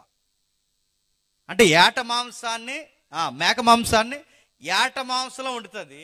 వీళ్ళ అమ్మ మీద 4 ఆకులు ఎక్కువ చదివాడు. ఎవరు? యాకోబు గారు. కనీసం వాళ్ళ అమ్మ నాన్ వెజ్ని వేరే నాన్ వెజ్లా వండుతుంది. కానీ ఈ అబ్బాయి ఎంత టాలెంట్ పర్సన్ అంటే వెజ్ కర్రీనట. చెప్పండి, నాన్ వెజ్ ఫ్లేవర్లో వండుతాడు. అంటే నన్ను అడిగితే వాళ్ళ అమ్మ మీద ఎక్కువే చదివాడు. కనీసం వాళ్ళ అమ్మ మేక మాంసాన్ని ఏట మాంసం, అది మాంసం ఇది మాంసమే, మాంసానికి కొంచెం మాంసం కూరలో ఫ్లేవర్ ఇచ్చింది. ఈ అబ్బాయి అట చిక్కుడుగాయ కూరను కూడా చికెన్లో వండుతాడు. మరి ఏం మసాలాలు వేసేవాడో, ఏం ఫ్లేవర్లు వేసేవాడో, మొత్తం మీద అందులో PhD అయితే చేసాడండి. మొత్తం మీద అయితే నిపుణత వచ్చింది, వండాడు. ఆ ఎర్రెర్ర కూర వండితే ఈ లోపల వాళ్ళ అన్నయ్య అరణ్యం నుంచి వచ్చాడు. వాళ్ళ అన్నయ్య అరణ్యం నుంచి వచ్చారు. తమ్ముడు గుమ్మగుమ్మలు వస్తుంది, ఏడ్రా ఏ వండేవారంటే ఆ కర్రీ చూపించారు. ఆ కర్రీ చూశారు, ఆ ఎర్రగొన్న కూరకు పడిపోయాడు. ఈడో తిండిపిచ్చాడు. ఎవరండి? చాలా మందికి టాలెంట్ ఉంటుంది, ఆ టాలెంట్ వెనకాల వీక్నెస్లు ఉంటాయి. చూసారా? ఆ నిపుణత ఉంటుంది, పనులే, కానీ ఏదో ఒక వీక్నెస్ ఉంటుంది. చూసారా? యాసావు గారికి కూడా మంచి టాలెంట్ ఉంది, కానీ వీక్ పాయింట్ ఉంది. ఆ వీక్ పాయింట్ చెప్పండి, భోజన ప్రియుడు. ఏంటి? భోజన ప్రియుడు. ఆ కూరలు అంటే ఇష్టం. యాకోబు గారు కూర వండి తెచ్చారు. ఆ ఎర్రెర్రగున్న కూర చూసి యాసావు అన్నాడట, ఆ కూర నాకు కావాలంటే సరిగ్గా అదే టైంలో యాకోబు అన్నాడట, కావాలా? కావాలరా తమ్ముడు, కావాలా అని అడిగారు. కావాలరా తమ్ముడు అంటే అప్పుడు తమ్ముడు అన్నాడు, షరతులు వర్తిస్తాయి మరి అన్నాడు. ఏమి షరతులు అంటే? షరతులు అంటే కొంచెం ఏమి లేదు, నీకు ఈ కర్రీ కావాలంటే నేను అడుగుతున్న దాన్ని నాకు ఇచ్చేస్తే అప్పుడు నీకు ఇచ్చేస్తాను. నేను అడుగుతున్నాను, కావాలని అన్నయ్య వచ్చి టయానికి ఉన్నాడో లేకపోతే ఈయన వండే టయానికి అన్నయ్య వెళ్ళాడో విషయం అయితే గోప్యంగా ఉంది, కానీ మొత్తం మీద కూరని ఎర్రేసాడు. విచిత్రం ఏంటి చెప్పనా? ఎర్రలను కొట్టేవాడికి ఎర్రేసాడు. ఏంటండి? చిక్కుడుకాయ కూర. ఈ మామూలు కుర్రాడు కాదు, ఇంట్లో ఉన్నాడు. వాళ్ళ అమ్మ బుద్ధులు వచ్చి అనుకున్నాం, కానీ పూర్తిగా వాళ్ళ అమ్మ బుద్ధులు వచ్చేసాయి. వాళ్ళ అమ్మలాగే తయారయ్యాడు. వాళ్ళ అమ్మలాగే, ఆ రిబక్కమ్మలాగే ఇప్పుడు ఆ కూర పెట్టి ఇతను వెళ్ళి ఎర్రలు తీసుకొస్తాడు. ఇతనికేమో ఒక ఎర్రగా కూర వేసాడు. కూర వేసి నీకు కావాలంటే కావాలన్నాడంట. అంటే కూరలకు పడిపోయే వాళ్ళు ఉంటారంటే ఎదుకుంటారు, తిండికి చచ్చిపోయే వాళ్ళు ఉంటారు తెలుసా సొసైటీలో. ఈ సొసైటీలో కేవలం తిండి కోసం బతికేసే వాళ్ళు ఉన్నారు. కేవలం తిండి, ఆడికి ప్రపంచం ఏమైపోయినా అనవసరం, ఆడికి ప్రపంచం ఏమైపోయినా అనవసరం, ఆ టైంకి తినేయాలి అంతే. తిండికి కొంతమంది మాటలు చూస్తారా, విచిత్రంగా ఉంటాయండి. మరి ఆ ఊరు వెళ్ళావా? ఆ ఊరు వెళ్ళా, తినలేదు, అది వేస్ట్ లైఫ్ అంట. ఏంటి ఇంకా ఆ ఊరు వెళ్ళిన తర్వాత అది తినకపోతే నా లైఫే, నా పుట్టుకే వేస్ట్ అంట. ఆ ఊరు వెళ్ళిన తర్వాత ఆ స్పీడ్ తినలేదు, వేస్ట్, నీ లైఫ్ వేస్ట్ అంట. ఏంటి స్పీడ్ తినకపోతే లైఫ్ వేస్ట్ అంట. కొంతమంది కూరగాయలు, కొంతమంది మనుషులు చూడండి, ఇక రేపటి నుంచి భవిష్యత్తులో రైస్ దొరకదన్నాడు తింటారండి. ప్రపంచాన్ని రేపు నుంచి కరువు వచ్చేస్తుంది అనుకుంటారు. ఏంటి నాకు అర్థమవుతుంది. అంటే తిండి పిచ్చోళ్ళకి ఒక బాధ, ఒక భయము ఇవేముండదు. ఆ తిండి కోసం ఎంత పని ఏం చేస్తారో. కొన్నిసార్లు మీరు చూసే కొన్ని వార్తలు మీరు వింటారు లేదో, కేవలం ఎంత తిండి పిచ్చి అంటే ఫ్లైట్లో నుంచి వేరే సిటీకి వెళ్ళి అక్కడ టిఫిన్ చేసి మళ్ళీ ఫ్లైట్లో వచ్చే బలిసిన వాళ్ళు ఉన్నారంటే మీరు నమ్మగలరా? కేవలం బిర్యానీ తినడానికి ఫ్లైట్లో వెళ్ళి మళ్ళీ తినేసి ఫ్లైట్లో వచ్చే వాళ్ళు ఉన్నారంటే వీళ్ళకి ఎంత తిండి పిచ్చండి. అంటే తిండి కోసమే బతికే వాళ్ళు ఉన్నారంటే ఉన్నారు. ఆ తిండి జాబితాలో మొదటి వరుసలో నిలబడతాడు ఎవరు చెప్పండి? యాసావు అన్నాడట. యాసావుని వాళ్ళ తమ్ముడు అడిగాడు, అనే నీకు కావాలి ఇదంటే కావాలంటే అయితే షరతులు వర్తిస్తే నీ జ్యేష్ఠత్వం నాకు ఇచ్చేస్తావా అని అడిగాడు. ఇచ్చేస్తాను రా అన్నాడు. ఇచ్చేసాడు. కూరకి దేవుడిచ్చిన స్థానం ఇచ్చేచ్చండి. అంటే కూరకి దేవుడిచ్చిన స్థానం. జ్యేష్ఠత్వం అంటే ఏంటండి? తండ్రి తర్వాత తండ్రి అంత తోడు. కుటుంబానికి యాకోబు వెళ్ళిపోతే, క్షమించండి, ఇస్సాకు వెళ్ళిపోతే తర్వాత మళ్ళీ ఆ కుటుంబానికి తండ్రి లాంటోడు ఎవరండి? యాసావు. అలాంటి స్థానం, అంటే తండ్రి స్థానాన్ని ఒక పూట కూటి కొరకు అమ్మేస్తున్నాడంటే దేవుడు ఏమంటాడు? ఏమన్నాడు ఇక్కడ లేదు, కానీ ఎబ్రీ పత్రికలో ఉంది. ఒకసారి చూస్తారా? ఎబ్రీలకు రాసిన పత్రిక చూడండి ఒకసారి. ఎబ్రీలకు రాసిన పత్రిక 12వ అధ్యాయం. ఎబ్రీలకు రాసిన పత్రిక 12వ అధ్యాయం. ఒక పూట కూటి కొరకు తన జ్యేష్ఠత్వపు హక్కును అమ్మేసిన యాసావు అంటే భ్రష్టుడైనను వ్యభిచారి అయినను ఉండినేమో అనియు ఏమంటున్నాడండి? ఒక పూట కూటి కొరకు ఏమమ్మేశాడట? జ్యేష్ఠత్వ హక్కును పూట కూటు కొరకు దేవుడిచ్చిన స్థానాన్ని అమ్మేసిన వాడిని దేవుడు ఏమని తిడుతున్నాడండి? భ్రష్టుడు. చెప్పండి, వ్యభిచారి. భ్రష్టుడు, వ్యభిచారి. ప్రశ్న తిరగేసి అడుగుతున్నాను, యాసాబు వ్యభిచారం చేసాడని బైబిల్లో ఉందా? లేదు. యాకోబు దొంగతనాలు, క్షమించండి, యాసావు దొంగతనాలు చేసాడని ఉందా? లేదు. యాసావు ఇలాంటివి ఏమీ చేశాడని లేదు. కానీ దేవుడు తిట్టేటప్పుడు ఎలా తిడుతున్నాడండి? వాడొక వ్యభిచారి, నెక్స్ట్ వాడొక భ్రష్టుడు, వేస్ట్ గాడు. ఎందుకు దేవుడు తిడుతున్నాడు? ఎందుకంటే దేవుడిచ్చిన వరాన్ని, దేవుడిచ్చిన స్థానాన్ని పనికి మాలిన విషయాలకు అమ్మేసుకుంటే దేవుడు ఏమంటాడండి? పనికి మాలిన వారని అనే మాట కన్నా వ్యభిచారులారని తిడతాడు. ఈరోజు అడుగుతున్నాను, చిన్న చిన్న విషయాలకి జీవితాన్ని తాకట్టు పెట్టేసే వాళ్ళు లేరండి? చిన్న విషయానికి దేవుడు చక్కటి జీవితాన్ని ఇస్తాడు, చక్కటి వరాలు ఇస్తాడు, చక్కటి స్థితిగతులు, కుటుంబాన్ని ఇస్తాడు. కానీ ఆ చిన్న విషయానికి వాళ్ళ జీవితాన్ని తాకట్టేస్తారు. ఎందుకురా చచ్చిపోయావంటే, కొంతమంది కూరగాయలు చచ్చిపోతారు ఈ మధ్య ఆత్మహత్య చేసుకుని. ఎందుకు చనిపోయారంటే, ఇందాక కూడా వాడు చనిపోయాడు. ఎందుకు చనిపోయారని అడిగితే బాధాకరమైన విషయం, ఒక పిల్ల కోసం చచ్చిపోయాడు అడుగుతున్నాను. ఇలాంటి సన్నాసిగాడికి జీవితం విలువ తెలిసిందండి? జీవితం విలువ తెలిసిందని అడుగుతున్నాను. మనిషి కోసం చచ్చిపోతాం అంటే అసలు నీకు జీవితం విలువ తెలిసిందా? ఫోన్ కొనకపోతే చచ్చిపోయే వాళ్ళు ఉన్నారండి. అడిగింది చేయకపోతే చనిపోయే వాళ్ళు ఉన్నారండి. నేను అడుగుతున్నాను, జీవిత విలువ తెలియదు. అరే పూట కూటికి దేవుడు స్థానాన్ని నమ్మేసిన వాడిని దేవుడు వ్యభిచారి అంటే, ఇప్పుడు చిన్న చిన్న విషయాలకు లొంగిపోయే వారిని దేవుడు ఏమంటాడు చెప్పండి? ఇంక అంతకన్నా గొప్ప పదం అంటాడు, దరిద్రం పదం ఉపయోగిస్తాడు. ఇక తిట్టలేని తిట్టి ఎత్తి మరీ తిడతాడు దేవుడు. పూట కూటు కొరకు వాడు అమ్మేశాడండి దేవుడు ఇచ్చిన స్థానాన్ని. ఈరోజు సమయాన్ని అమ్మేస్తున్నారు, జీవితాన్ని అమ్మేస్తున్నారు, చదువులు అమ్మేస్తున్నారు. ఇంకా విషయం ఒక అడుగు ముందుకేస్తే కాపరాలు పాడు చేసేసుకుంటున్నారు చిన్న విషయాలకి. కేవలం చిన్న చిన్న విషయాలకి జీవితాన్ని మొక్కలు చేసుకునేవాడు, దేవుడిచ్చిన స్థానాన్ని మొక్కలు చేసుకున్నాడు. దేవుడు ఏమంటాడు చెప్పండి? తిడతాడండి. వ్యభిచారులారని తిడతాడు ఆయన. నీకు చక్కటి మొదటి కుమారుడు స్థానం ఇచ్చి, నీకు చక్కటి ఆలోచన ఇచ్చి, నీకు నేర్పరితనం ఇచ్చి, నువ్వు చక్కగా అరణ్యానికి పోతే నువ్వు కొట్టగల ఒక నైపుణ్యత నీకు ఇస్తే, ఇన్ని టాలెంట్లు పట్టుకెళ్ళి నువ్వు కూరకు అమ్మేస్తున్నావు, నేనేమనాలరా అని అడుగుతున్నాడు. ఈరోజు యాసావునే కాదు, నిన్ను నన్ను అడుగుతాడు, మనల్ని అందరిని అడుగుతాడు. కుటుంబాన్నిచ్చి, చదువునిచ్చి, వయసునిచ్చి, సత్తువునిచ్చి, బలమును, ఆలోచన అన్నీ ఇస్తే నువ్వు పట్టుకెళ్ళి పనికి మాలిన విషయాలకి ఈ విషయాన్ని అంతటిని నువ్వు తాకట్టు పెడుతున్నావు అంటే నేనేమనాలి?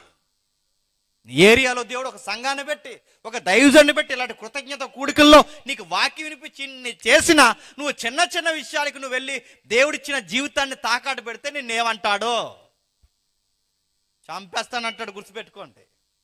ఊరకేమి దేవుడు ఇవ్వడు. సమయాన్ని, జీవితాన్ని దేవుడు ఊరకే ఇవ్వడు. దేవుడు అనుకున్న దానికన్నా ఎక్కువే మనకు అనుగ్రహించాడు. దాన్ని నిలబెట్టుకోవడం చేత కాకపోతే దేవుడు తిడతాడు. అయినా ఒక ప్రశ్న అడుగుతున్నాను, తిండి కోసం జ్యేష్ఠత్వాన్ని అమ్మేసిన వాడిని యాసావుని వ్యభిచారి అన్నాడు. ఈ అడుగు ముందుకేసి అడుగుతున్నాను, కేవలం తిండి కోసం వ్యభిచారం చేసే కుటుంబాలు ఉన్నాయి తెలుసా? ఈ సొసైటీలో ఉన్నాయి. కేవలం తిండి కోసమే బతికేసే వాళ్ళు ఉన్నారు, తిండి కోసమే తప్పుడు పనులు చేసే వాళ్ళు ఉన్నారు. అమ్మా ఇంకేరే పని ఏమి లేదా, నువ్వు ఈ పనే చేసి బతుకుతున్నావు ఏంటని అడిగితే ఆవిడ సిగ్గు లేకుండా చెప్పిన సమాధానం ఏంటి చెప్పినా, ఏం చేస్తాం బాబు, పొట్టకుడుకోదని అడుక్కు తిను అవసరమైతే, అంతేగాని సిగ్నల్ దగ్గర అడుక్కు తిను, డబ్బులన్నా వస్తాయి, ఏదో ఒక పాసి పని చేసుకో, డబ్బులైనా వస్తాయి, ఏ ఇంటికన్నా పోయి ఏదో ఒక పని చేసుకో, ఒళ్ళు అమ్ముకుని బతకడానికి సిగ్గులేదు? నేను అడుగుతున్నాను ఇలాంటి వారిని. ఒళ్ళు అమ్ముకంటే పూట కూటు కొరకు జీవితాన్ని నమ్మిన వాడిని వ్యభిచారంటే, కూడు కోసమే జీవితాన్ని నమ్మేసే వాడిని ఏమంటాడండి? నా మాటలు అర్థమవుతున్నాయి లేదో? కూడు కొరకే జ్యేష్ఠత్వాన్ని నమ్మేసిన వాడిని వ్యభిచారంటే, కేవలం కూడు కోసం వ్యభిచారం చేసే వాళ్ళని ఇంకేమంటాడు? తీసుకెళ్ళి చంపి నరకంలో పడేస్తాడు. ఏదో ఒక పని చేసుకో, అవసరమైతే అడుక్కో, అవసరమైతే ఏ సిగ్నల్ దగ్గర నిలబడు, అవసరమైతే పాచి పని చేసుకో, అంతేగాని ఇక ఏ పని లేనట్టు వల్లు అమ్ముతానంటే దేవుడు ఊరుకుంటాడా? వ్యభిచారం చేసి బతికేసే వాళ్ళు ఉన్నారు. లవ్వు చెత్త చెదారమని జారత్వం చేసి బతికేసే వాళ్ళు ఉన్నారు. ఏట్రంటే ఇప్పుడు ఈ జారత్వం, ఈ లవ్వు నెరవేరకపోతే ఇటు బతకడంటేడు. ఇంకిడికి అమ్మ గుర్తు రాదు, నాన్న గుర్తు రారు, ఊరు గుర్తు రాదు, పెద్దలు, చదువు, బోల్డ్ జీవితం ఉంది, ఇదేం గుర్తు రాదు. ఇప్పుడు ఆ తాలూకా లేకపోతే చచ్చిపోతాడు. ఏమంటారండి ఇలాంటి వాళ్ళందరినీ? దేవుడిని యాసావు మీద దేవుడు ఎంత రగిలిపోయాడో, జీవితం విలువ తెలియకుండా ప్రతి దానికి లొంగిపోయే ప్రతి ఒక్కరిని దేవుడు ఎలాగే చర్యలు తీసుకుంటాడు. అక్కడ వదిలేస్తాడు అనుకుంటున్నాడా? పిల్లల వరకు దులిమాడేస్తాడు. ఎందుకంటే తలకాయ బాగుంటేనే పిల్లలు బాగుంటారు. తలకాయ బాగాలేనప్పుడు పిల్లల వరకు వాళ్ళు స్థిరపడగలరా? నువ్వు చేసే పనులు నీతో పోతాయా? నేను కట్టుకున్నది, నీ కట్టుకున్నదాన్ని నువ్వు సరిగా నిలబెట్టలేవు. తర్వాత నీకు బిడ్డలు పుడతారు, వాళ్ళకి సరైన స్థితిగతులు ఇవ్వలేవు, ఒక్కటే వాళ్ళకి సమకూర్చలేవు. నీతో పోద్దా దరిద్రం. నేను కట్టుకున్నందుకు ఆ దరిద్రం ఆవిడకి అంటుకుంటుంది, మీ ఇద్దరికి పుట్టినందుకు ఆ బిడ్డలకు అంటుకుంటుంది. నీకు స్థిరం లేనందుకు, ఒక పైసా సంపాదించడం నీకు రాలేనందుకు ఆ దరిద్రం పిల్లల వరకు అంటాడు. యాసావు పనులు అలాగే ఉన్నాయి. యాకోబును చూసి యాసావును చూశాడు దేవుడు. అయితే యాకోబుకి ఒక వ్యత్యాసం బైబిల్ రచయితలు చాలా ఎలిబరేట్గా మాట్లాడారు. యాసావును ఎందుకు ద్వేషించో, యాకోబుని ఎందుకు ప్రేమించావంటే, దేవుడిచ్చిన స్థానం విలువ తెలియకుండా అమ్మేసేవాడిని దేవుడు ద్వేషించకపోతే ఏం చేస్తాడండి? ఈరోజు నిన్ను నన్ను దేవుడు ప్రేమించకపోవడానికి కారణాలు ఏంటి చెప్పినా, విలువ మర్చిపోయి అమ్మేస్తుంటాం చాలా విషయాలు. మన స్థానం మర్చిపోయి చాలా లూజుగా ప్రవర్తిస్తాం. అందుకే దేవుడు మనల్ని ఎక్కడ పెట్టాలో అక్కడ పెట్టేస్తాడు. మనల్ని ఎంత ప్రార్థించినా మనకు జవాబు ఇవ్వడాయినా. యాసావు చేసిన పనులే ఈరోజు సొసైటీలో చాలా మంది చేస్తున్నారు. యాకోబు జీవితాన్ని చూద్దాం. ఏం జరుగుతుంది? యాసావు చేసే పనులన్నీ ఎలా ఉన్నాయి? పూట కూటు కొరకు వాళ్ళ తండ్రి స్థానాన్ని ఇచ్చేసాడట. విషయం మళ్ళీ జరుగుతుంది. కథ ముందుకెళ్ళింది. 27వ అధ్యాయంలో ఏం జరుగుతుందో చూడండి ఒకసారి. 27వ అధ్యాయం 1వ వచనం. ఇస్సాకు వృద్ధుడై ఉమ్, ఉమ్, ఉమ్, ఉమ్. చిత్తము నాయన అతనితో అనెను. ఉమ్, ఇదిగో నేను వృద్ధుడను. ఉమ్, ఆగుదాం. జరుగుతున్న సందర్భం మనకు తెలుసు. వయసు అయిపోయింది పెద్ద ఆయనకి. ఎవరాయన? ఇస్సాక్ గారు. ఇస్సాక్ గారికి వయసు అయిపోయింది. పెద్ద ఆయనకి వయసు అయిన తర్వాత ఒక విషయం అర్థమైపోయింది, ఇక నేను త్వరలోనే చచ్చిపోతాను. త్వరలోనే చనిపోతానని ఇస్సాక్ గారు ఏ నిర్ణయాలు తీసుకోవాలండి? రే చిన్నోడా నువ్వు ఇలా ఉండరా, పెద్దోడా నువ్వు ఇలా ఉండు, అమ్మాయి నువ్వు జాగ్రత్త, ఇన్ని రోజులు కలిసి బతుకాం అంటే బాగుందండి ఇస్సాక్ గారు. అవేం అడగకుండా చివరి కోరిక ఏంటట, ఆ పెద్దోడిని పిలిచి, చచ్చిపోయే ముందు నాకు ఒక కోరిక ఉండిపోయిందిరా, చెప్పండి, కొంచెం మాంసం కూర ఏమైనా ఉన్నాయి. ఇదో రకమైన వాళ్ళు ఉంటారండి కొంతమంది. రేపో మాపో చచ్చిపోయి కాటికి కాళ్ళు చేసే సమయంలో సాగు భయం కన్నా కూర తినలేదన్నా బెంగ ఎక్కువైపోద్ది వాళ్ళకి. కొంతమంది అదో రకమైన వృద్ధులు ఉంటారు చూసారా, అదో రకం. అంటే నేను ఇస్సాక్ గారిని పాయింట్అవుట్ చేయట్లేదు, కానీ అసలు సందర్భం కాదు. ఈ టైంలో పెద్దోడిని పిలిచి, నాకు చివరిగా యాట మాంసం తినాలని ఉందరా అని ఆ పెద్దోడిని పిలిచాడట. మీరు అబ్జర్వ్ చేయండి, ఈ తండ్రి లక్షణాలు ఎవరికి వచ్చేయండి? బాగా వినాలి. ఫ్యామిలీలో ఇద్దరు ఉన్నారుగా, ఎవరు? యాసావు, యాకోబు. ఇప్పుడు బాగా వినండి, తండ్రికి కూరలు తినే అలవాటు ఉంది, అంటే టేస్ట్ కోసం ఏదన్నా చేసే అలవాటు నాన్నగారికి ఉంది. ఇప్పుడు ఇదే లక్షణాలు ఎవరికి వచ్చేయండి? యాసావుకి వచ్చాయి. ఇప్పుడు బాగా వినాలి, తల్లికేమో కూరలు ఉండే లక్షణాలు ఉన్నాయి, అదే లక్షణాలు ఎవరికి వచ్చాయి? ఇప్పుడు చెప్పండి, చిన్నోడికి వచ్చాయి. అంటే తల్లి, బాగా వినాలి, తల్లి చిన్నోడు ఒక పార్టీ, చెప్పండి, తండ్రి పెద్దోడు ఒక పార్టీ. ఇప్పుడు ప్రశ్న అడుగుతున్నాను, ఒకే కుటుంబంలో రెండు పార్టీలు ఉంటే కుటుంబం ఏమవుద్ది? బజార్ అవుద్ది. మళ్ళీ చెప్తున్నాను, బజార్ అవుద్ది. కుటుంబంలో రెండు పార్టీలు ఉంటే ఏమవుద్ది? సంత అవుద్ది, సంసారం అవ్వదు. పెద్దోడు పెద్ద ఆయన ఒక పార్టీ అయితే, చిన్నోడు తల్లి ఒక పార్టీ అయితే, అంటే కుటుంబంలో పార్టీ ఫీలింగ్లు ఉంటే ఏమవుద్దండి? అంటే ఆయనది ఆ కుర్రోడిది ఒక మాట, తల్లిది ఈ కుర్రోడిది ఒక మాట. అంటే నలుగురు కలిసి ఉండరా? ఎప్పుడైనా గుర్తుపెట్టుకోండి, కుటుంబంలో నలుగురు ఉన్నప్పుడు ఆ నలుగురు కలిసి ఒక్క మాట మీద లేరు. మీ కుటుంబం ఎవడో వచ్చి పాడు చేసిన అవసరం లేదు. మీ కుటుంబాన్ని చెప్పండి, మీ కుటుంబాన్ని మీరే పాడు చేసేసుకుంటారు. ఈ పదం వాడుతున్నందుకు ఇబ్బంది పడకండి. బిగ్ బాస్ అనకు సో ఉంది, కానీ ఈ దిక్కుమాలి ఈ బిగ్ బాస్ కాదని చెప్తుంటా, మన స్టేట్లో ఉన్న దానికోసం కాదు. నేషనల్ వేజ్లో, క్షమించండి, ఇంటర్నేషనల్లో ఫారిన్ కల్చర్లో వచ్చింది బిగ్ బాస్ షో. ఇది మంద కాదు, ఒరిజినల్ బిగ్ బాస్ ఫారిన్. అది బిగ్ బాస్ షో యొక్క మోటో, వెనకాల ఉన్న విజన్ ఏంటంటే, నలుగురు మనుషులు ఒకే గదిలో కలిసి ఉండలేరు అని ప్రూవ్ చేయడానికి పెట్టిన ప్రోగ్రామ్ అది. కాదు మన దరిద్రం అంతా జీవిస్తారు ఇక్కడ. ఈ దరిద్రం ఇది వేరు, అది వేరు. నలుగురు మనుషులు కలిసి ఒకే దిక్కునే కలిసి ఉండలేరు. ఇదిగో కొట్టుకుంటారు, తిట్టుకుంటారు. నలుగురు కలిసి ఉంటే అది ఎంత బాగుంటుందో ఆ షోలో చూపించడానికి ఒక గదిలో 100 రోజులు పెడతారు. ఇది షో యొక్క ఉద్దేశం. కానీ ఇక్కడ వేరే వేరే చూపిస్తారులేండి. ఈ షో మార్చేసారు. అక్కడ ఎవరు నిలబడరంటే, ఎవరో కొంతమంది నిలబడతారు ఫారిన్ బిగ్ బాస్లో.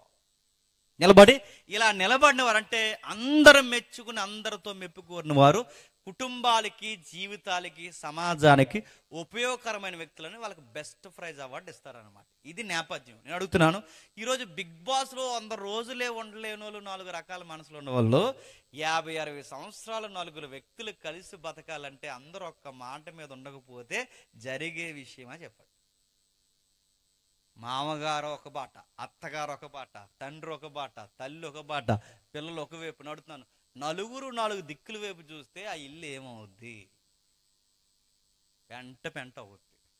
ఈ కుటుంబం అదే అవుతుంది. ఏమవుతుంది అంటే, వీళ్ళిద్దరూ ఒక మాట మీద లేరా, పెద్దోళ్ళు ఇద్దరు. ఇప్పుడు పెద్ద ఆయన మాట్లాడుతున్నారంటే, ఇదే విషయం నాకు తినాలని ఉందమ్మా అని వాళ్ళ ఆవిడకి చెప్పొచ్చుగా, నాకు తినాలని ఉందని కుటుంబంతో పంచుకోవచ్చుగా. ఎవ్వరు లేని టైంలో పెద్దోడితో మాట్లాడుతున్నాడంటే పెద్ద అయినా, అంటే వీళ్ళిద్దరు ఒక పార్టీ అనే కదా అని అర్థం. మాట్లాడాడు, వీళ్ళిద్దరూ మాట్లాడుకుంటే ఇప్పుడు భయం లేకుండా వెనకాల ఉండి ఉంటుందంట. ఎవరు అలా వినొచ్చండి? నేను అడుగుతున్నాను, భర్త మాటలు సాట్ నుండి తల్లి వినొచ్చా? వింటుంది. ఎంత భయం లేకపోయినా వెంటే విన్నది, మనసులో దాచుకొచ్చాను. భర్త మాటలే వెంటే విన్నది. అలా విన్నది దాచుకోవచ్చు కదండి. సరిగ్గా పట్టుకెళ్ళి ముడి ఎక్కడ కట్టిందట, అలా పెట్టొచ్చండి. ఇప్పుడు వాళ్ళ నాన్న ఆ చిన్నోడి దృష్టిలో ఏమవుతాడండి? కొంతమంది భయం లేని తల్లులు ఉంటారండి. అందుకే చూడండి, చిన్నపిల్లలకి తల్లులకి కనెక్టింగ్ ఎక్కువ ఉంటుంది. వీడు తినంగా నాన్న దగ్గరికి వెళ్ళి అడగడు డబ్బులు. ఎవరిని అడుగుతాడు వచ్చి, అమ్మ నాకు 100 కావాలి అన్నాడట. అప్పుడు ఈవిడ సిగ్గు లేకుండా అందంట, నన్ను అడక్కరా బావా అంటే బాగుండు. అలాగ అందో, ఇప్పుడు మీ నాన్న బయటికి వెళ్తాడు, అలాగ వెళ్ళిన వెంటనే అక్కడ ఎడతాడు, తీసుకో అందంట. ఇలాంటివి చెప్పాడికి. మరి జేబులో డబ్బులు తీసేస్తే తెలిసిపోద్ది కదంటే, ఆ మీ నాన్నకి అంత పెద్ద లెక్కలు తెలవు, కానీ ఆ కాగితాల్లో మధ్యలో కాయించింది తెలదు అందట. ఇలాంటి నేను అడుగుతున్నా, ఇలాంటివన్నీ నేర్పించు పిల్లలకి, నేర్పించవచ్చు ఇలాంటివన్నీ. అలాంటివి నేను అడుగుతున్నాను. ఇలాంటి తల్లులు ఉన్నారు సొసైటీలో. పిల్లలకి అలా చెప్పొచ్చా? వాళ్ళ నాన్న గుట్లు చెప్పొచ్చా? చెప్తుంది చూడండి. వాళ్ళ నాన్నకి దగ్గర పిలిచి చెప్తుందట, ఇదిగో రే పెద్ద చిన్నోడు ఎలారా, పెద్ద అయినా మీ పెద్దని ఏం మాట్లాడుకుంటున్నారో తెలుసా? ఏం మాట్లాడుకుంటా మమ్మీ అన్నాడు. అసలు ఈయన సాధు అంటే కొంచెం స్లోగా ఉంటాడండి. ఎవరు కొంచెం డల్ల స్టూడెంట్స్ అంటారు చూసారా, ఆ క్యాండిడేట్ అనమాట. కొంచెం స్లోగా ఉంటాడు, త్వరగా ఏదో బురకెక్కది అబ్బాయికి, కొంచెం స్లోగా ఉంటాడు. ఆ అబ్బాయిని పిలిచిందారు, వెళ్ళరా బేగా త్వరగా వెళ్ళరా, నీకు విషయం చెప్పాలి. ఏంటి మమ్మీ అని అడిగాడు. ఏం జరిగిందో తెలుసా, నీ పెద్ద అన్నయ్య మీ నాన్న మాట్లాడుకుంటున్నారు. అవునా అన్నాడు. ఏం మాట్లాడుకోవడం తెలుసా, మీ అన్నయ్యట ఏట మాంసం తెస్తానట, ప్రాపర్టీ అంతా ఎవరికి ఇచ్చేస్తారట మీ డాడీ. ఆ రోజులో ప్రాపర్టీ అదే, జ్యేష్ఠత్వమే ప్రాపర్టీ. ఆస్తులన్నీ ఎవరికి ఇచ్చేస్తారట, మీ అన్నయ్యకి ఇచ్చేస్తాడట. మీ అన్నయ్యకి అందరికి ఆస్తులు ఇచ్చేస్తే మరి నీ పరిస్థితి ఏంట్రా అంటే, ఇక అబ్బాయికి అంత ప్లానింగ్స్ ఏం తెలియదు, అన్నీ నేర్పిస్తుందండి దగ్గరుండి. ఆ తర్వాత ఆ అన్నయ్య ఎప్పుడో తెస్తాడు రా ఏట మాంసం, ఈ లోపల అన్ని స్థానంలో నువ్వే తెచ్చారా అందట. నేను అడుగుతున్నాను, ఈ కుర్రోడు గట్టికి వస్తే ఏమొచ్చండి చెప్పండి? ఈ కుర్రోడికి కూరలు వచ్చు.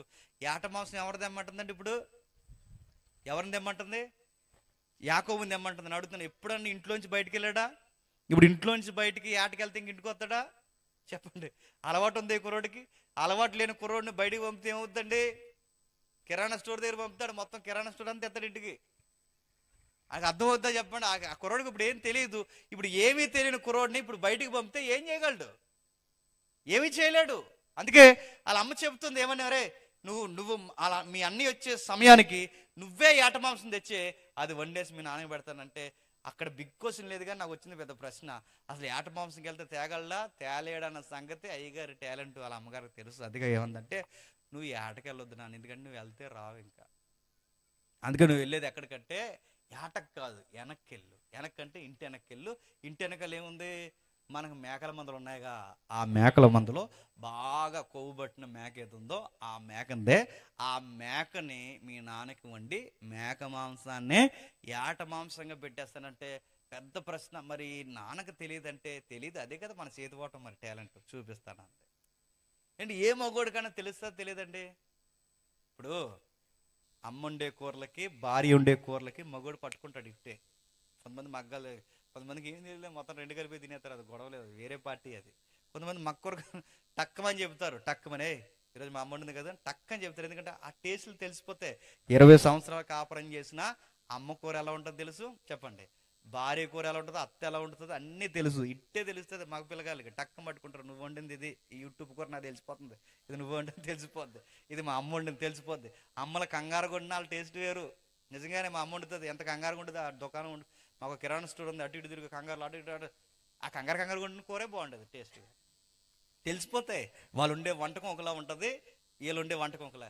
కానీ విచిత్రం చూడండి, యాకోబు ఇన్ని సంవత్సరాలు కాపురం చేసినా ఏ కూర ఎలా వండుతుందో చెప్పలేకపోతాడు. అంటే నన్ను అడిగితే ఆవిడ కూరలో ఆరితేరిపోయిందండి వండి. అంటే మేక మాంసం ఏదో ఏట మాంసం అసలు ఏ మాంసమో చెప్పలేకపోతున్నాడు. అంటే అంత బాగుంటుంది అనమాట, మొత్తం మీద ఉంటుంది. మమ్మీ నువ్వు బాగానే వండుతావు, మరి తర్వాత మరి అన్నిలాగా నేను యాక్టింగ్ చేయాలంటే మరి వాయిస్ గుర్తుపడతారు. అంటే మీ నాన్నకు వయసు అయింది కదరా, 2-3 సార్లు నేనాను ఫిక్స్ అయిపోతాడు అన్నట్ట. సరే అలాంటి అన్ని పిల్లలకు ట్రైనింగ్ ఇస్తుంది చూడండి. మరి డాడీ మాట్లాడే ముందు ఇలా తాకి మాట్లాడతారు కదా మమ్మీ అంటే, అందుకే నీకు ఒక స్పెషల్ సూట్ కుట్టించి ఉంటుంది తను రెడీగా అన్నది. స్పెషల్ సూట్ ఏంటండి, మేకసార్ చూసారు అన్నీ ఈవిడే ట్రైనింగ్ ఇస్తుంది. ఇలా ట్రైనింగ్లు ఇవ్వచ్చా? తల్లి నేర్పిస్తుంది చూడండి అన్ని ఇలాంటి ట్రైనింగ్లు. కొంతమంది తల్లులు అదో రకంగా ముద్దాడుతుంటారండి, పిచ్చి ముద్దాటలు. ఆ ముద్దాడే విధానం వాళ్ళని పాడు చేస్తుంది, ఖచ్చితంగా పాడు చేస్తుంది. కొంతమంది తల్లి రెండు కొట్టు అంటే ఇలాంటి కొట్టి పక్క పిల్లని కొట్టని నేర్పిస్తుంటారు చూసారా. ఇలాంటివి నేర్పించి ఎదిగా నిన్నే కొడతాడు, ఎక్కడ తనాలి అక్కడ దంతాడు, మళ్ళీ లేకుండా కొడతాడు. అది సరిగ్గా నొడి మీద తర్వాత కింద పోతే హాస్పిటల్లో జాయిన్ చేస్తారు. నేను ఇలాంటివన్నీ నేర్పిస్తారు చాలా మంది పిల్లలకి. ఏమి నేర్పించాలో కూడా తెలియదండి తల్లిదండ్రులకి. ఇలాంటివన్నీ నేర్పిస్తుంది వాళ్ళ అమ్మ, ఎక్కించింది. మమ్మీ ఇచ్చిన ట్రైనింగ్ అంతా పాటిస్తున్నాడు. ఆ మేక వస్త్రం వేసుకున్నాడు, ఆ ఏట మాంసంగా ఆ మేక మాంసం తెచ్చాడు, ఇంట్లో ఇచ్చాడు. వాళ్ళు అన్నీ వచ్చే లోపు అన్నయ్య కింద యాక్టింగ్ చేసి మొత్తం తీసేసుకున్నాడు. ఇస్సాకు గారికి ఇది అంతా తెలియదండి. ఒక మాట అడుగుతుందని చెప్పండి, తండ్రిని మోసం చేయమని తల్లే నేర్పిస్తుందంటే ఆ కుర్రోలు రేపు పొద్దున్న తండ్రికి కలిసి వచ్చే బిడ్డలు అవుతారా? తప్పు కదండి. కొంతమంది తల్లులకి అదో ఎకారం తల్లులు ఉంటారండి. వీళ్ళు తండ్రిని పిల్లల ముందే తక్కువ చేసి మాట్లాడతారు. చాలా పొరపాటు అండి. అలా అస్సలు మాట్లాడకండి. ఇద్దరికి ఏమైనా ఉంటే తలుపులు వేసేసుకుని చెద్దగొట్టేసుకుని ఆ బీరువాల మీద వేసి పడగొట్టేసుకుని పిల్లలు వచ్చే టైంకి అలా బయటికి నైస్గా ఏమి లేదు నాన్న అనాలి. మీరు వాళ్ళ ముందు మీరు ఎగిరెగిరి పడితే, వాళ్ళ ముందు తిట్టుకుంటే చాలా మంది తల్లులు ఒరే అలాంటోడు నువ్వు ఇలాంటోడు ఒరే అంట. ఎవరి ముందు?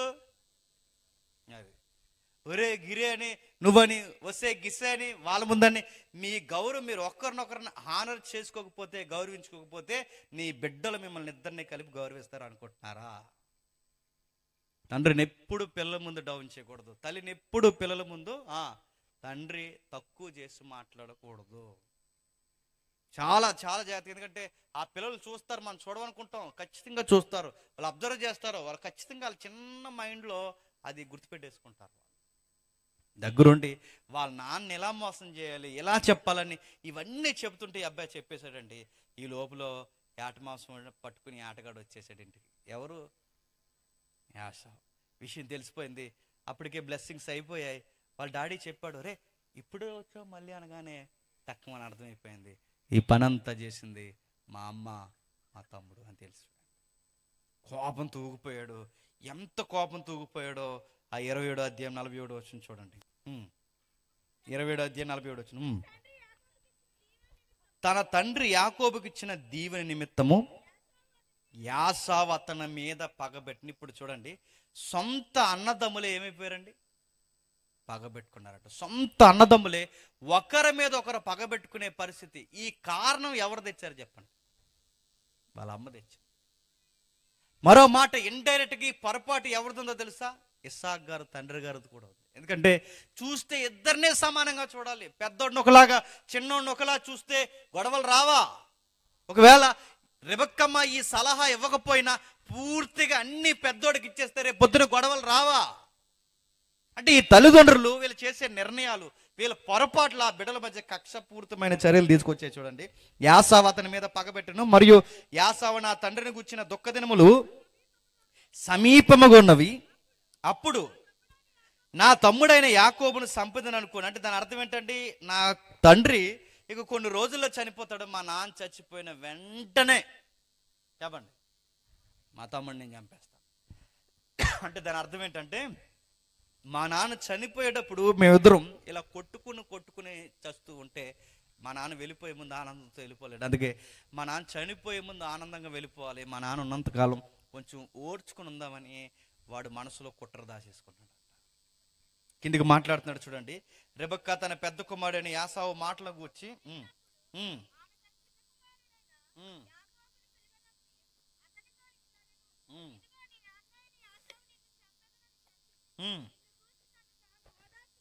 ఆ వచనం చూడండి ఎంత విచిత్రంగా ఉందో. రెబెక్కా తన పెద్ద కుమారుని యాసావు మాటను గురించి విన్నప్పుడు తన చిన్న కుమారుడైన యాకోబుని పిలవనంపి అతనితో ఇట్లనెను, ఇదిగో నీ అన్న అయిన యాసావు నిన్ను చంపెదనని నిన్ను గూర్చి తనను తాను వాదార్చుకొనుచున్నాడు. ఆ మాటకు అర్థం ఏంటంటే ఇంట్లో ఎలా తిరుగుతున్నాడు పెద్దోడు?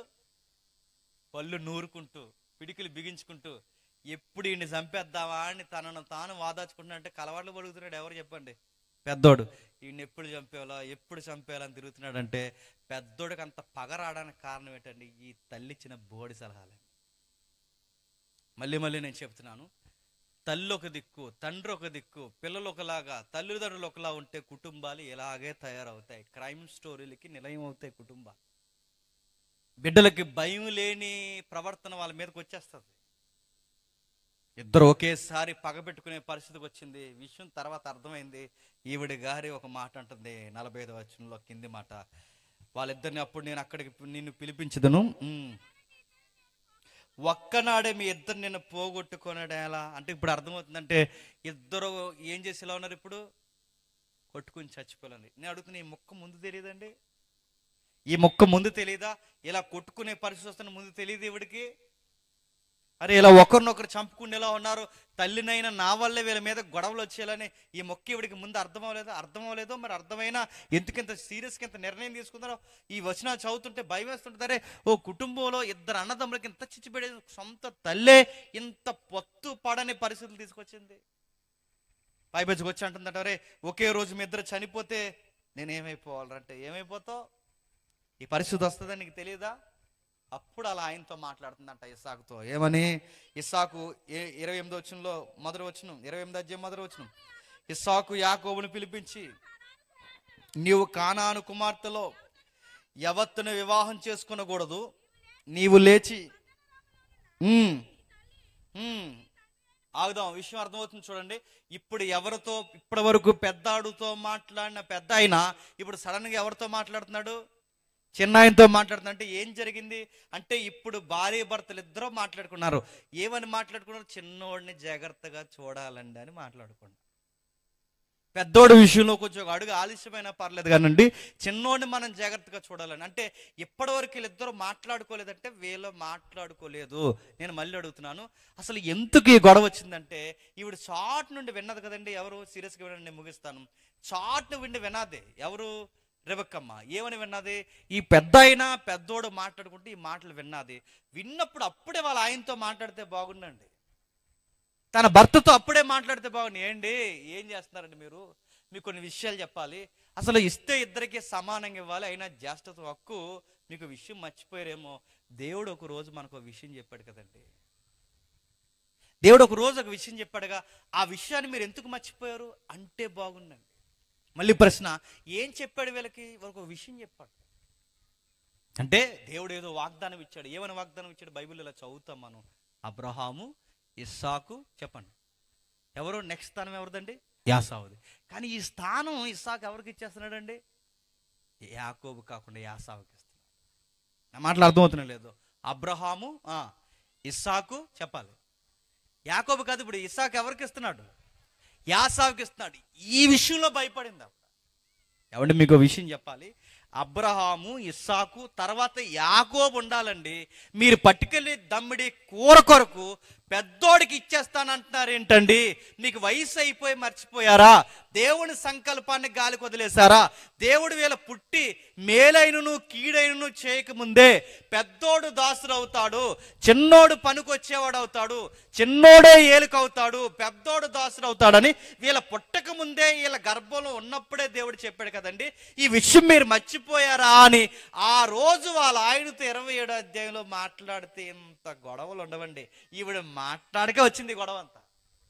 ఎప్పుడు గుర్తుపెట్టుకోండి, భార్య భర్తలు ఇద్దరు ఏదన్నా నిర్ణయం తీసుకున్నప్పుడు కలిసి నిర్ణయించుకోవాలి. ఈవిడ ఒక తూర్పుకో నిర్ణయం, ఆయన ఒక పరమడకో నిర్ణయం తీసుకుంటే ఈ ఎఫెక్ట్ ఎవరి మీద పడుతుందండి? మీరు బాగానే ఉంటారు, ఎవరి మీద పడుతుంది చెప్పండి? బిడ్డల మీద పడుతుంది. ఒక విషయం నిర్ణయం తీసుకున్నప్పుడు ఇద్దరు కలిపి నిర్ణయం తీసుకుని ఇలా చేద్దాం అనుకుంటున్నానండి, ఇలా చేద్దాం అనుకుంటున్నాను, ఏమంటావే అని ఇద్దరు మాట్లాడుకోరు. ఇప్పుడు మెజారిటీ మన గ్రామీణ కుటుంబాల్లో, ముఖ్యంగా మన దిగువ తరగతుల్లో ఉన్న దరిద్రం ఏంటి చెప్పిన, పేరెంట్స్ ఇద్దరు ఎక్కువ మాట్లాడుకోరండి. ఈ భార్య భర్తలు ఎక్కువ మాట్లాడుకోరండి. ఎప్పుడు మాట్లాడుకుంటారో తెలుసా? పెళ్ళైన కొత్తలో తెగ మాట్లాడుకుంటారు. పెళ్ళైన కొత్తలోనే, తర్వాత మాట్లాడుకోరు. పెళ్ళైన కొత్తలో ఎంత దగ్గరగా నడుస్తారో ఈదిలో మనకు సిగ్గేత ఉంటుంది వాళ్ళు నడుస్తుంటే. ఎంత దగ్గరగా నడుస్తారు పెళ్ళైన కొత్తలో, ఎంత దగ్గర నడుతారు. ఏగల దోమలు కూడా వెళ్దాం. ఇదిలో ఎంతమంది ప్రపంచం ఏమైపోయినా సరే దగ్గర నడుస్తారు. ఊరు వెళ్తున్నప్పుడు నేను అడుగుతున్నా, ఆ ముచ్చట ఏమైపోయింది 2-3 సంవత్సరాలకి? అంత బాగా నడిచేవారు, అంత బాగా ప్రేమించుకో, అంత ఇద్దరు ఏకసరిగా అంత బాగా నడిచేవారే ఇప్పుడు ఏమైంది? బిడ్డలు పుట్టిన తర్వాత మాట్లాడుకోవడం తగ్గింది. మళ్ళీ చెప్తున్నాను, బిడ్డలు పుట్టిన తర్వాత మీ మాటలు తగ్గకూడదు. గుర్తుపెట్టుకోండి, మీరు ఒకరికి ఇవ్వాల్సిన సమయాన్ని ఇచ్చుకోండి. మీరు 24 hours ఏమి ప్రకటన గ్రంథం రాయడానికి కూర్చోలేదుగా. మీరు మాట్లాడుకోవాలి.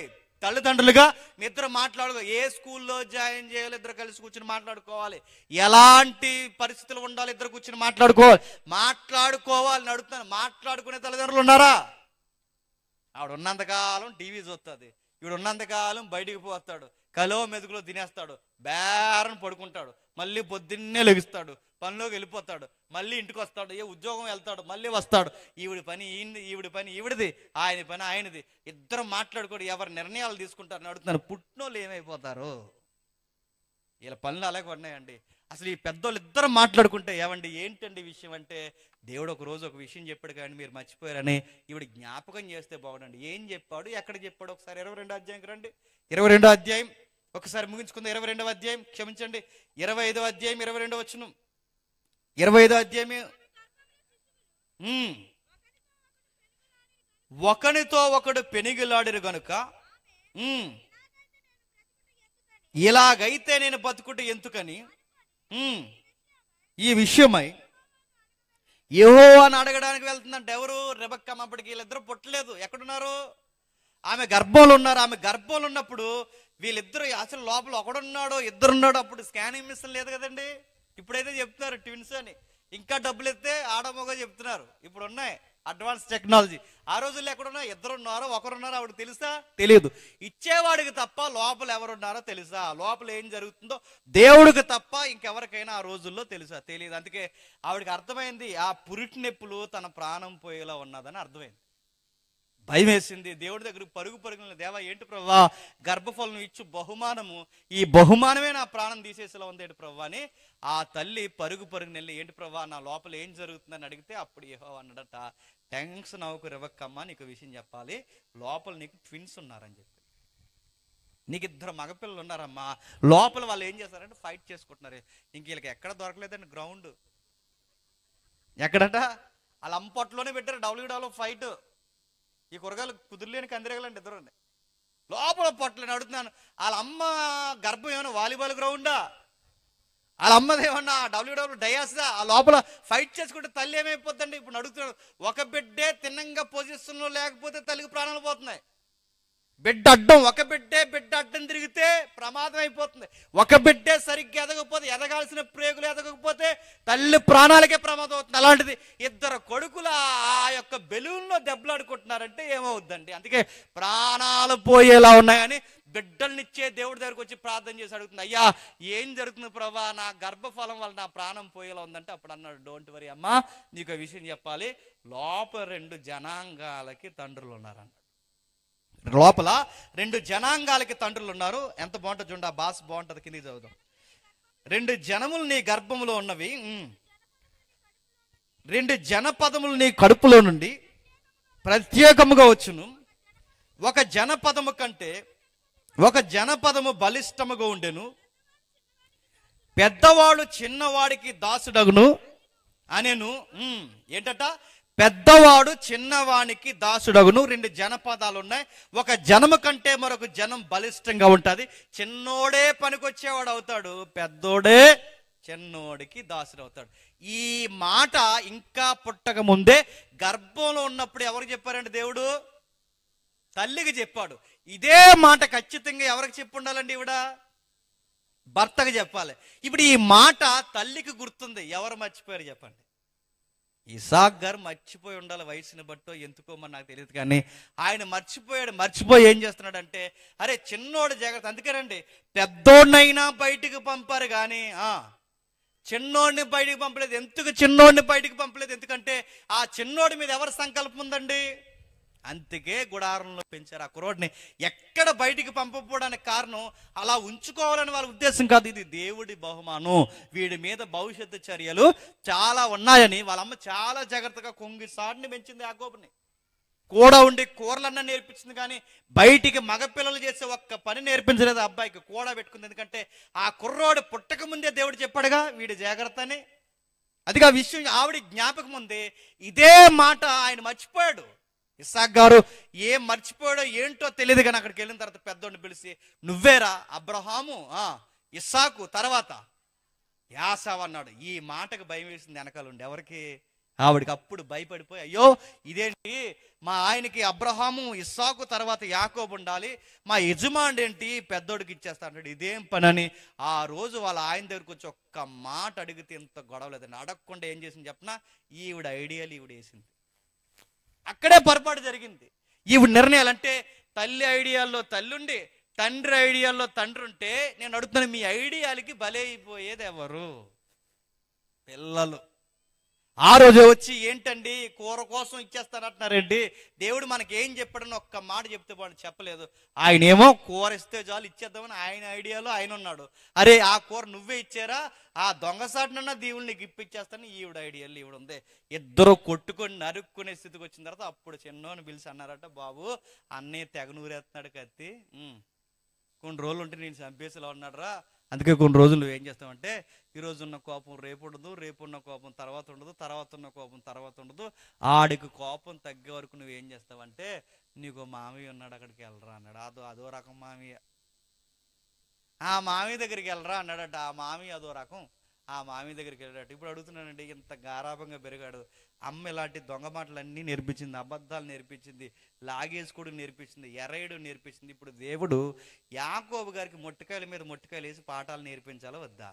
అందుకే సరిగ్గా ఇనుము చేత ఇనుముకు పొదినెట్టినన్నట్టు సరిగ్గా యాకోబుని తీసుకెళ్ళి దేవుడు ఎక్కడ పెడుతున్నాడు తెలుసా? వాళ్ళ మాంగారు దగ్గర పెట్టాడు. వచ్చాడు వాళ్ళ మాంగారు, చూసిన వెంటనే పిల్లల్ని లవ్ చేస్తాడు. ఇంకా చూసిన వెంటనే పిల్లల్ని లవ్ చేశాడు. ఆ పిల్ల పేరు ఏం పేరండి? రాహేలమ్మ. ఆవిడకు పొగరు, అందంగా ఉంటుందని చాలా పొగరు, అదో రెక్లెస్ యాటిట్యూడ్ ఉంటుంది. ఆవిడ గొడవాడుతుంటుంది. ఆ అధ్యాయులు మీరు ఇంటికి వెళ్తారు చదవండి. పొగరుగా ఉంటుంది. ఆ అమ్మాయికి ఐ లవ్ యూ చెప్పాడు. చెప్తే సీరియస్గా అమ్మాయి ఉంది, పేరెంట్స్తో మాట్లాడండి. ఆ పేరెంట్స్ ఎవరు? లాభాన్ దగ్గరకు వచ్చాడు. మామాజీ ఇంకా మీ అమ్మాయిని నేను సీరియస్గా ప్రేమించానంటే, ఎవరైనా థియేటర్నికి ఎదవేసాలు రాక వచ్చావు, పనికి మళ్ళీ వేసాను, మీ ఎలా వచ్చి అలా పోయి ఇంటికి అంటే బాగుండండి. ఈ మనిషి అలాంటి కాదు, వచ్చింది అవకాశం అని ఆ విషయాన్ని లాభంగా ఉపయోగం. అందుకే ఆయన పేరు లాభాను. లాభం లేకుండా చెప్పండి ఏ పని చేయడు. అదే అమ్మాయి నీకు నచ్చిందా? మరి నచ్చింది మామాజీ అంటే షరతులు వర్తిస్తాయి మరి అన్నాడు. షరతులు ఏంటంటే, ఇంకో మా అమ్మాయి మరి బెస్ట్ అమ్మాయి నీకు కావాలంటే షరతులు వర్తిస్తాయి. ఏం చేయాలి చెప్పండి? మీ అమ్మాయి కోసం ఎవరెస్ట్ ఎక్కైనా దూకేస్తానంటుంది ఎవరు, ఏదైనా చేసేలా ఉన్నాడు. ఎందుకంటే ఈ ఫ్లేవర్ అలాగ ఉంటుందండి. ఈ లవ్లో ఉన్న వాళ్ళకి ఈ ఫ్లేవర్లు ఎలా ఉంటాయి, ఆ టయానికి ఇడికి ఏం చెప్పినా బురకెక్కదే, ఇంకా అంతా పిల్లే కనబడుతుంటుంది. వీడికి ట్రాన్స్ఫారాలు పేలిపోతుంటాయి, గాలి ఎక్కువ వేసేస్తుంటుంది, రోడ్డు మీద ఏదో పాకలు ఎగిరిపోతుంటే అంత అలా ఉంటుంది, గాలిలో తేలినట్టు ఉంటుంది. యాకోబు గారు కూడా ఉంది. యాకోబు గారికి ఏం బురకెక్కుతలేదు. ఆ మామగారు ఒక షరతు పెట్టాడు, మా అమ్మాయిని నువ్వు పెళ్లి చేసుకోవాలంటే మరి ఊరకే దొరకదు అనుమతి, ఈ పిల్ల ఆ పిల్ల నీకు దొరకాలంటే ఒక విషయం, 7 years మా దగ్గర ఊడిగిని చేయాలి. 7 ఏళ్ళు ఊడిగం చేయాలంటే జస్ట్ 7 years అన్నట్టు ఉందండి. జస్ట్ అంటే 7 years అంటే 7 ఏళ్ళు అంతేనా అన్నట్టు. ఓకే అనేసాడట అని అడుగుతున్నాను. 7 ఏళ్ళు ఓకే అన్నాడంటే ఇప్పుడు 7 సంవత్సరాలు ఈ పిల్ల కోసం ఈ అబ్బాయికి ఏమనిపిస్తుంది చెప్పండి? చాలా చిన్నగా అనిపిస్తుంది. ఆ ప్రేమ మైకం అలా ఉంటుంది. ఆ పెళ్ళి అయ్యే వరకు వీళ్ళకి మాటలు ఎలా ఉంటాయి తెలుసా? పార్కులో కూర్చుని ఎలా ఉంటాయి అనుకున్నారు వీళ్ళకి? నీకోసమే పుట్టాను, అసలు మా తాత దగ్గర నుంచి నేను నీకోసం ఉద్భవించాను, నేను ఈ ఊర్లో ఎందుకు పుట్టినట్టు ఇప్పుడు నాకు అర్థమవుతుంది, ఆ దేవుడు నన్ను నీకోసమే పుట్టించాడు, నువ్వు ఆ ఈదులో ఎందుకు పుట్టావు అంటే నువ్వు నా కోసమే పుట్టావు, నువ్వు ఇంకా వేరే దేశంలో పుట్టుంటే మనం ఏమైపోతుంది, అంతా దేవుడు అనాది సంకల్పం. ఇలా మాటలు అలా ఉంటాయండి. నీకోసమే పుట్టాను తెగ సీరియస్గా మాట్లాడతారు. పార్కులో కూర్చుని వీడికి సరిగ్గా పెళ్ళి 3 నెలల తర్వాత ఇది అంటాడండి. అదే పిల్లలు చూసి ఇంట్లో ఉంటే నువ్వైనా నేను తెలుసుకో అంటాడు. అంటే ఇదంతా ఈ ఫ్లేవర్ ఎక్కడి వరకు ఉంటుంది అనుకున్నారు? పెళ్ళి అయ్యే వరకే. పెళ్ళి అయిన తర్వాత అందరికీ రంగులు కనబడతాయి. పెళ్ళి అయ్యే వరకే పార్కులోనే బాగుంటుంది. అంతా దూరంగా ఉన్నప్పుడే బాగుంటుంది. దగ్గర అయిపోతుందా పెళ్ళి అయిపోతుందిగా, అప్పుడు ఉంటుంది ఆ ఫ్లేవరు. రేపు బాగా వినండి, ఇస్సాకు కూడా ఆ ఫ్లేవర్ పోయిన తర్వాత పోయింది. ఎందుకంటే ఆ పిల్ల పెద్ద గొడవలు, ఆ రాకాశ పిల్ల, ఆ రాహేల్ పిల్ల గొడవలు పెట్టింది. ఏమన్నది? ఇదిగో నాకు కానీ పిల్లల్ని ఇవ్వకపోతే చెప్పండి చచ్చిపోతానంటుందంటే ఆ పిల్లకి ఎలాంటి మాటలు వస్తున్నాయి చూసారా? కొద్ది భక్తి తక్కువ అమ్మాయికి, తర్వాత భక్తి వచ్చిందిలేండి.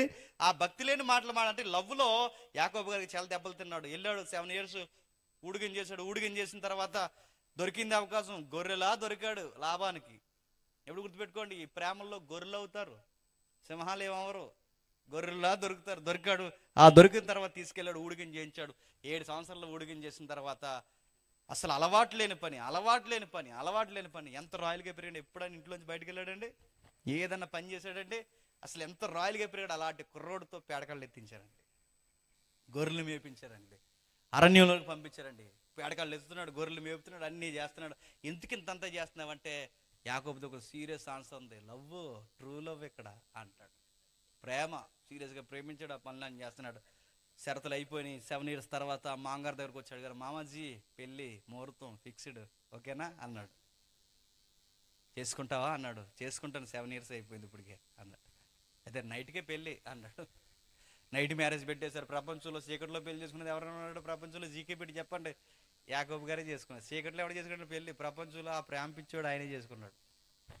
చీకట్లో పెళ్లి. ఎందుకంటే చీకటి అయిన వెలుగుని ఒకలాగుంది ఆయనకి. రాహేల్ గారు పెళ్లి చేసుకునే వరకు అంతే. చీకట్లో పెళ్లి టకటక పెళ్లి అయిపోయింది. తెల్లారిపోయింది. ఫస్ట్ నైట్ అయిపోయింది. బయటకల్లా వచ్చింది. ఆ రాహేల్ బదులు లేయమ్మని చేస్తారు. ఆ లేయమ్మ అలా వెళ్తుంది. ఆ వెళ్తున్నప్పుడు వదిన గారు రాత్రి నుంచి చెల్లి గారు కనబడలేదు, మీ చెల్లి ఎక్కడ అని అడిగారు. అడిగితే అప్పుడు హలో వదిన నహి వైఫ్, నీ వైఫ్ నేను వదిన అంటే ఏంటి? నేను వదిన కాదు అంటే రాత్రి పెళ్ళి. ఎస్, నీ డౌట్ నిజమే, రాత్రి చేసుకున్నది మా చెల్లిని కాదు. చెప్పు. అప్పుడు జీవితంలో పాఠాలు నేర్చుకోవడం స్టార్ట్ అయింది యాకోబు. నువ్వు రాత్రి చేసుకున్నదే మా చెల్లిని కాదు, నన్ను అనగానే అన్యాయం, అక్రమం ఏంటిదంటే మా బావుని అడిగి వెళ్ళంది. వచ్చాడు సీరియస్గా, మామ ఏంటిది, తప్పిది ఏంటి, ఎవరు ఏంటంటే అల్లుడు మాకు ట్రెడిషన్ ఉంది. ఆ ట్రెడిషన్ ఏంటంటే పెద్దదానిగా ఉంది. చెప్పండి. ఈ మొక్క ముందు చెప్పాలిగా, నువ్వు ఎక్కడాగో పెళ్ళి అంటున్నావు, అయిపోయింది. సరే చిన్నది కావాలిగా, మళ్ళీ కాపీ చిన్నది కావాలి, అయితే పని చేయి, మళ్ళీ 7 years అన్నాడు. మళ్ళీ 14 సంవత్సరాల తర్వాత బాగా వినండి, ముగించేస్తున్నాను. 14 సంవత్సరాలు రాహేలమ్మని చేసుకున్నాడు. చేదైన వార్త ఏంటి చెప్పిన, రాహేలని చేసుకున్నాడు. ప్రేమించి 14 సంవత్సరాల తర్వాత 14 సంవత్సరాలు ఒక అమ్మాయి కోసం ఊడిగం చేసి ప్రేమించి పెళ్లి చేసుకుంటే చెడ్డ వార్త, చేదు వార్త ఏంటి చెప్పిన, ఆ పిల్లకి పిల్లలు పుట్టరు. ఆ పిల్లకి పిల్లలు పుట్టరు. ప్రేమించిన అమ్మాయికి పిల్లలు పుట్టరు. గొడ్రాలి గారాభంగా పెరిగిన కుర్రోడికి ఎన్ని దెబ్బలు తగులుతున్నాయి చూడండి. మామ మోసం చేశాడు, ఊడిగం చేశాడు, పేడకాళ్ళు ఎత్తాడు. ప్రేమించిన పిల్లకి పిల్లలు పుట్టరని తెలిసింది. ఆ పిల్ల అర్థం చేసుకుంటుంది అనుకుంటే ఏకంగా గొడవాడి సూసైడ్ చేసుకుంటాను. జీవితంలో పాటలు అర్థమై ఇక్కడ ఇలా నలిగిపోతుంటే మరో పక్కన మామ జీతాల మీద జీతాలు మార్చేస్తున్నాడు, గొర్రెలు మార్చేస్తున్నాడు. జీతం ఇవ్వడం మానేసాడు. ఒకరోజు ఏడ్చేసాడు యాకోబు. ఏడుస్తే ఇలా అంటాడు, ఎండకి ఎండాను, వానకు తడిసాను, అన్నిసార్లు మాసిపోయాను, చివరికి నీ దగ్గరికి వచ్చిన తర్వాత దమ్మిడి నేను సంపాదించలేకపోయాను. ఎందుకంటే లేత వయసు పోయి నడి వయసు దాటిందిగా, మాటల్లో కూడా క్లారిటీ వచ్చింది. అప్పుడు అన్నాడు, ఏం సాధించాను, అమ్మను వదిలేశాను, నాన్న వదిలేశాను, నీ దగ్గరికి పంపించారు, నీ వల్ల నాకు ఏం ఉపయోగం లేదు, మా అమ్మ నాన్న దగ్గరికి పోతా అన్నాడు. చేదైన వార్త ఏంటి చెప్పిన, అప్పటికాల అమ్మ చచ్చిపోయింది.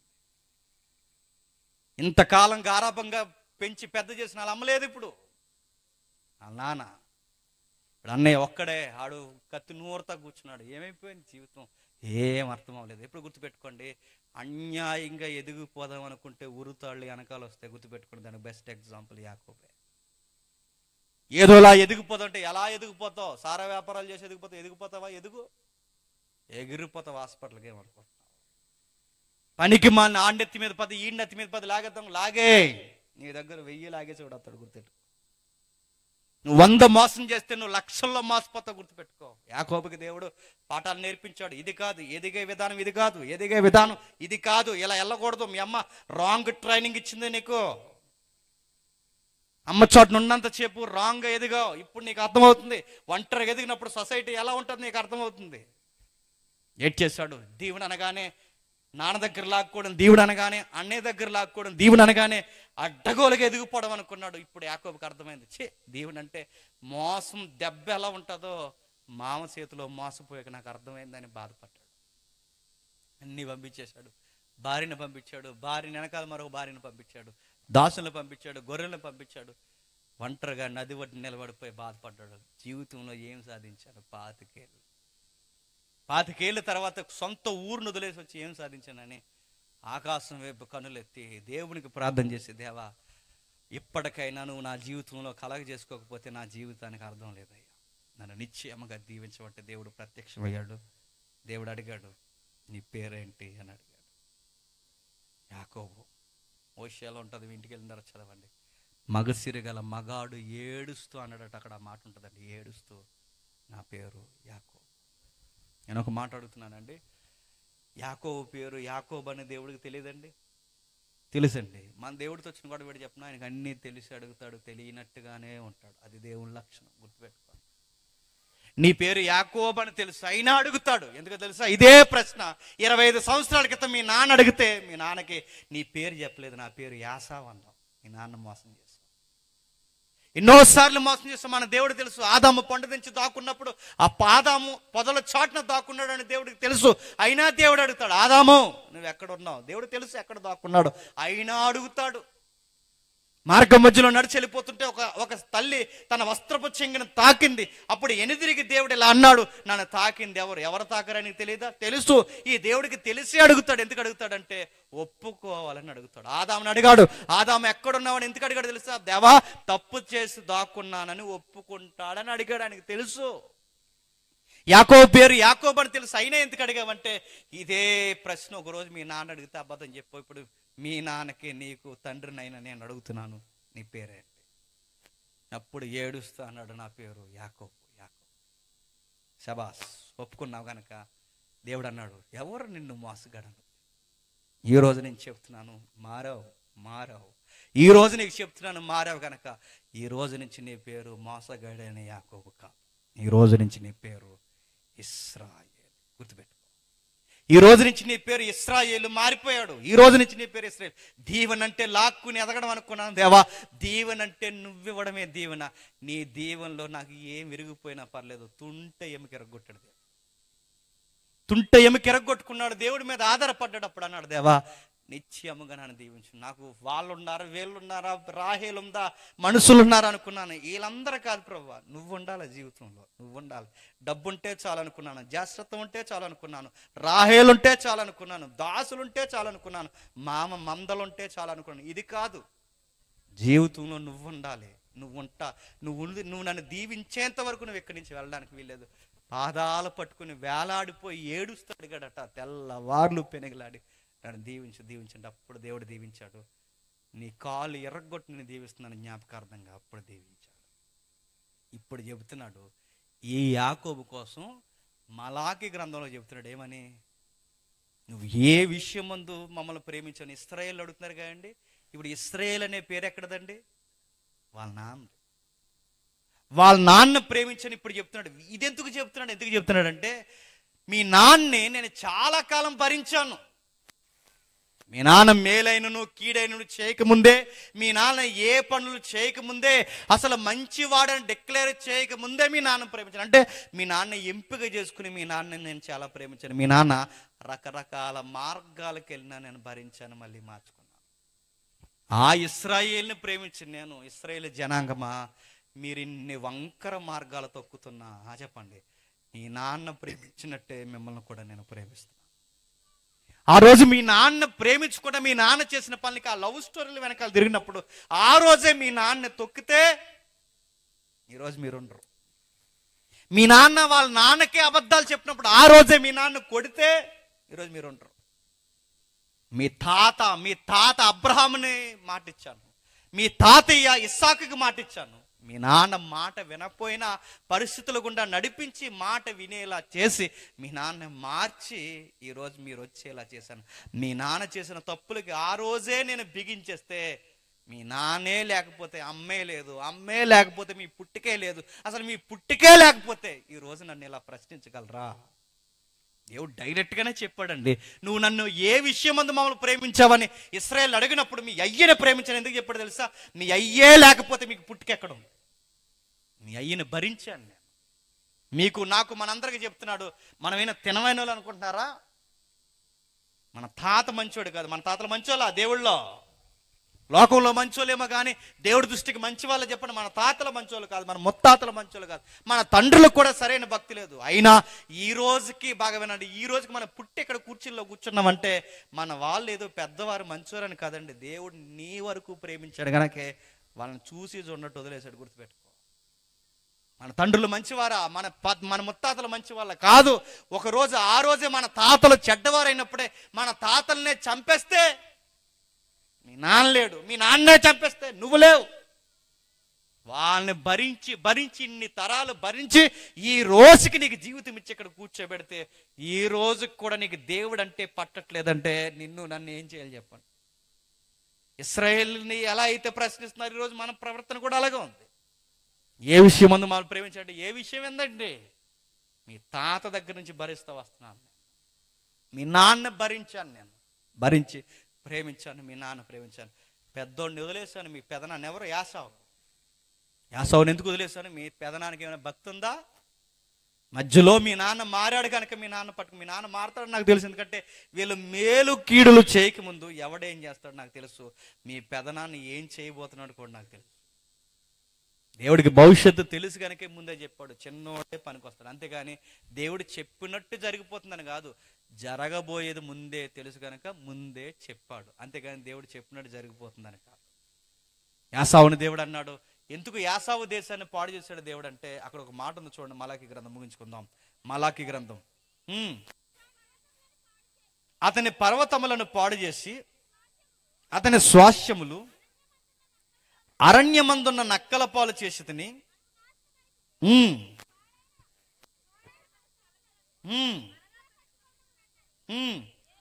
ఏదో మీలు అనుకొందరు. అయితే సైన్యములకు అధిపతి యెహోవా సెలవిచ్చినదేమనగా, వారు కట్టుకొనినను నేను వాటిని క్రిందకి పడదోయుదును. ఎందుకు వాళ్ళని అలా పడదోస్తా అంటే, వారి దేశము భక్తిహీనుల ప్రదేశము గనక. ఇప్పుడు చెప్పండి, ఎక్కడ భక్తి లేదో ఆ తల్లిదండ్రులు పడగొడతారు. ఆ తల్లిదండ్రులనే కాదు, ఆ తల్లిదండ్రులు పుట్టిన పిల్లల్ని దేవుడు ఏం చేస్తాడు చెప్పండి? పడద్రోస్తాడు. ఇప్పుడు చెప్పండి, తలకాయలు తినంగా లేకపోతే దాని ఎఫెక్ట్ ఎక్కడి వరకు కొడతాది చెప్పండి? పిల్లల మనవల వరకు నలిగిపోతారు. అందుకే ఈ వయసులో లేదా మన స్థితిగతుల్లో మన జీవితంలో మనం సరిగ్గా ఉంటే మన దీవెనలు మన పిల్లల వరకు వెళతాయి. మనమే సరిగ్గా లేకపోతే మన పిల్లల పరిస్థితులు భవిష్యత్తులు కూడా మనం అనుకుంటాం, సరదా అనుకుంటాం, జీవితం సరదా గడిచిపోతుంది, పూట 3 పూటల మెతుకులు తినేస్తున్నాం, అయిపోయింది అనుకుంటాం. కాదు, దేవుడు చూస్తాడు. నీ బద్ధకాన్ని చూస్తాడు, నీ పని చేసే విధానం చూస్తాడు, నిన్ను ఎలా దీవించాలో చూస్తాడు, నీకు ఏమేమి టాలెంట్స్ ఇచ్చాడో చూస్తాడు, వాటిని ఎక్కడెక్కడ పెట్టుబడులు పెడుతున్నావు చూస్తాడు. ఇవన్నీ చూస్తాడు. ఎందుకంటే నిన్ను బట్టే నీ బిడ్డల భవిష్యత్తు కూడా ఉంటుంది. తండ్రి బాగా తాగి దొల్లుతున్నాడు అనుకోండి, బాగా తాగి దొల్లి జీవితాన్ని కుటుంబాన్ని పాడు చేస్తున్నాడు అనుకోండి, ఈ తాగుబోతులు వచ్చిన ఆ పేదరికం ఎవరి మీద పడుతుందండి? పిల్లల మీద ఖచ్చితంగా పడుతుంది. అదే తండ్రి బాగా సంపాదించి నాణ్యంగా ఉన్నాడు అనుకోండి, బాగా దాచేవాడు, కాస్త నాణ్యత ఉన్నవాడు అనుకోండి, తర్వాత ఎవరు సుఖపడతారండి? అది అందుకని చెప్తున్నాను, మనం బాగుండాలన్నా మన చేతుల్లో ఉంది, మన పిల్లల భవిష్యత్తు బాగుండాలన్నా మన చేతుల్లో. అందుకే వాళ్ళు అడుగుతున్నారు ఒక ప్రశ్న, ఏ విషయం మందు మమ్మల్ని ప్రేమించావంటే దేవుడు అన్నాడు, మీ నాన్న దగ్గర నుంచి ప్రేమిస్తున్నాను, భరిస్తున్నాను. ఈ రోజుకి మించిపోయింది ఏమి లేదు. మీ నాన్న క్షమించిన నేను మారితే ఇశ్రాయేలు అయిన మిమ్మల్ని కూడా క్షమిస్తాను. క్రొత్త నిబంధనకు వచ్చేసాం. క్రొత్త నిబంధన కాలానికి వచ్చేసరికి క్రొత్త నిబంధనలో జ్యేష్ఠులు కనిష్ఠులు అని లేదండి. పాత నిబంధనలో జ్యేష్ఠత్వ హక్కులు ఉన్నాయేమో కానీ క్రొత్త నిబంధనలో ఈడు కనిష్ఠుడు ఈడు జ్యేష్ఠులు అనేది. క్రొత్త నిబంధన ఏమని తెలుసా? క్రొత్త నిబంధన అందరిని ఏమందంటే జ్యేష్ఠుల సంగమా అంది. ఏంటట? జ్యేష్ఠుల సంగమా. ఇప్పుడు మనం అందరం ఎవరండి? అందరం జ్యేష్ఠులమే. ఇప్పుడు మనకి జ్యేష్ఠత్వ హక్కు ఎలా వచ్చిందండి? మనకు జ్యేష్ఠత్వ హక్కు ఎలా వచ్చింది? తన దేవునికి జ్యేష్ఠ కుమారుడు ఒకడు ఉన్నారు. ఎవరు? ప్రభువు అయిన యేసుక్రీస్తు. ఇప్పుడు ఆయన బట్టి మనం అందరం ఏమయ్యాం చెప్పండి? జ్యేష్ఠులమయ్యాం. ఇప్పుడు బాగా వినండి, ఇప్పుడు ఈ జ్యేష్ఠత్వాన్ని కాపాడుకునే స్థితి ఎవరి చేతిలో ఉంది చెప్పండి? నీ చేతుల్లో, నా చేతుల్లో ఉంది. క్రొత్త నిబంధనలు మనందరినీ జ్యేష్ఠులను చేశాడు. ఇప్పుడు యాకోబుని కాదు, యాసావునే కాదు, నిన్ను నన్ను ఈ జ్యేష్ఠత్వాన్ని కాపాడుకునే పరిస్థితి మందే. మనం చర్చలకు వచ్చి మన బుర్రలకి దేవుని మాటలు ఎక్కకపోతే మన జ్యేష్ఠత్వం పోతుంది. మన వాక్యాలు వింటూ ఇలాంటి సభల్లో కూర్చుని కూడా దేవుడికి నచ్చిన ప్రీతికరమైన ప్రవర్తన మనకు లేకపోతే మన జ్యేష్ఠత్వాన్ని మనమే పాడు చేసుకుంటాం. దేవుడు మనకు ఉన్నతమైన స్థానం ఇచ్చాడు, భరించాడు. మన తాతల దగ్గర నుంచి భరించాడు, మన తల్లుల దగ్గర నుంచి భరించాడు, ఈ రోజుకి భరించాడు, ఈ రోజుకి పిలుపునిస్తున్నాడు. మారండి అని పిలుపునిస్తున్నాడు. జ్యేష్ఠుల సంఘాన్ని చేశాడు. ఈ జ్యేష్ఠత్వాన్ని మనం కాపాడుకోవాలి. సేవకులుగా కాపాడుకోవాలి, విశ్వాసులుగా కాపాడుకోవాలి, సంఘ పెద్దలుగా కాపాడుకోవాలి, కుటుంబాలు కాపాడుకోవాలి.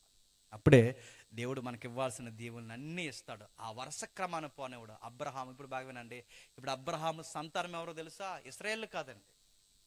ఎవరైతే యేసుక్రీస్తు వారు నమ్ముకుంటారో, యేసుక్రీస్తుని ఎవరైతే విశ్వసిస్తారో, ఇప్పుడు మనం అందరం ఎవరి సంతానం చెప్పండి? అబ్రహాము సంతానం. ఇంత హక్కులు మనకి ఇచ్చాడు. ఈ హక్కులు మనం కాపాడుకోకపోతే మన పిల్లలకు మనం ఏమీ మంచి భవిష్యత్తుని ఇవ్వలేదు. నేను ముగించేస్తున్నాను. తల్లి ఎలా ఉండాలో, ఎలా ఉండకూడదో రెబెక్కను చూడండి. తండ్రి ఎలా ఉండాలో, ఎలా ఉండకూడదో ఇస్సాకుని చూడండి. పిల్లలు ఏ విలువలతో పెరగాలో, ఎలా పెరగకూడదో యాకోబుని, యాసావుని చూడండి. క్రొత్త నిబంధనకు వచ్చేసరికి ఎలా జీవించాలో ప్రభు అయిన యేసుక్రీస్తు అని చూడండి. ఎప్పుడైతే విలువలతో బ్రతుకుతాం, ఇప్పుడు ఈ బిడ్డ ఉన్నాడుగా, ఈ బిడ్డ ఎదిగే కొద్దీ ఈ విలువలతో పెరిగితే కుటుంబానికి భారం అవ్వడు, కుటుంబానికి కలిసి వచ్చే దీవెనకరమైన కుమారుడు అవుతాడు. లేదు తల్లి ఒకలా తండ్రి ఒకలా వ్యవహరించారనుకోండి, దైవికమైన నిర్ణయాలు గాలికి వదిలేశారనుకోండి, ఆ బిడ్డ గాలికి పెరిగితే ఏ బిడ్డను చూసి అయితే మురిసిపోయారో ఆ బిడ్డే వాళ్ళకి బరువు అయిపోతాడు. లేదు తండ్రి సంకల్పం మీద, ఇదిగో చాలా మందికి సొసైటీలో బిడ్డలు లేరు, కానీ దేవుడు మమ్మల్ని ప్రేమించి ఒక బిడ్డని ఇచ్చాడని ఆ బిడ్డకి దేవుని విలువలు నేర్పిస్తే, ఇద్దరు ఒకే మాట మీద ఉండి ఆ బిడ్డకి గౌరవపదమైన ప్రవర్తన నేర్పిస్తే, ఆ బిడ్డ ఎదిగే కొద్దీ తల్లిదండ్రులకు బరువు అయిపోడు, దేవుని అవుతాడు. ఇలాంటి బిడ్డను కన్నందుకు వాళ్ళు చాలా సంతోషిస్తారు. ఈ బిడ్డ అలానే ఉండాలి, మీ బిడ్డలు అలా ఉండాలి. మనం అందరం ఎప్పటికీ జ్యేష్ఠత్వాన్ని కాపాడుకునే జ్యేష్ఠులు సంఘంగా ఉండాలి. దేవుడు మిమ్మల్ని దీవించును గాక. ప్రార్థన చేసుకుందాం. ప్రేమగల తండ్రి, కృపగల దేవ, తండ్రి ఘనమైన సంగతులు, విలువైన సంగతులు అందించారు తండ్రి. ఈ జన్మదిన వేడుకలో తల్లిదండ్రులు ఎలా ఉండాలో, బిడ్డలు ఎలా ఉండాలో, మా మీద ఎన్ని సంకల్పాలు మీకున్నావో తండ్రి, ప్రతి విషయాన్ని తండ్రి మేము చూసాం తండ్రి. విని వారు ధనులు, విని ఆ విషయాలు తండ్రి గాలికి వదిలేస్తే వారి ఆత్మలకు వారి ఉత్తరవాదులు తండ్రి. వాతావరణం అనుకూలంగా లేకపోయినా తండ్రి, తండ్రి నిమ్మలపరిచి చక్కటి పరిస్థితులు మీరు ఏర్పరిచినందుకు మీ స్తుతులు తండ్రి. బిడ్డ మీద తండ్రి మీ సంకల్పం ఉంచండి తండ్రి, మీ దైవికమైన వాతావరణంలో పెంచండి. ఈ బిడ్డనే కాదు తండ్రి, ఈ ప్రాంగణంలో కూర్చున్న ప్రతి తల్లిని తండ్రిని ఆశీర్వదించండి తండ్రి. భార్య భర్తలకు వారి మధ్య సఖ్యత ఇవ్వండి. ఆ బిడ్డల మీద తండ్రి ఎటువంటి ప్రభావం పడకూడదు తండ్రి. ఆ బిడ్డల మధ్య తండ్రి భయభక్తులు పడే తండ్రి ప్రవర్తన కలిగిన జీవితాలు తండ్రి పెద్దవారి ఇరువురికి దయచేయండి. వేదిక మీద ఉన్న దైవజనులకి తండ్రి, నడిపిస్తున్న వారికి అందరికీ తండ్రి మీ కృపను దయను అనుగ్రహించండి. ఎవరైనా మమ్మల్ని తండ్రి తప్పుగా భావించి మా మీ చెడ్డ మాటలు పలికితే వారిని క్షమించండి. చాలామంది తమ్ముళ్ళు యవనస్తులు ఉన్నారు దేవా, వారికి మంచి భవిష్యత్తును దయచేయండి తండ్రి. వారికి కేవలం తండ్రి జీవితంలో కాలయాపనకు బతక తండ్రి క్రైస్తవ ప్రాంతాలకి తండ్రి దీవెనకరమైన బిడ్డలుగా ఆశీర్వదిస్తారని కోరుతూ అందరినీ మీ చేతులకు అప్పగిస్తూ క్రీస్తునామని ప్రార్థన సమర్పిస్తున్నాం తండ్రి. Amen, amen.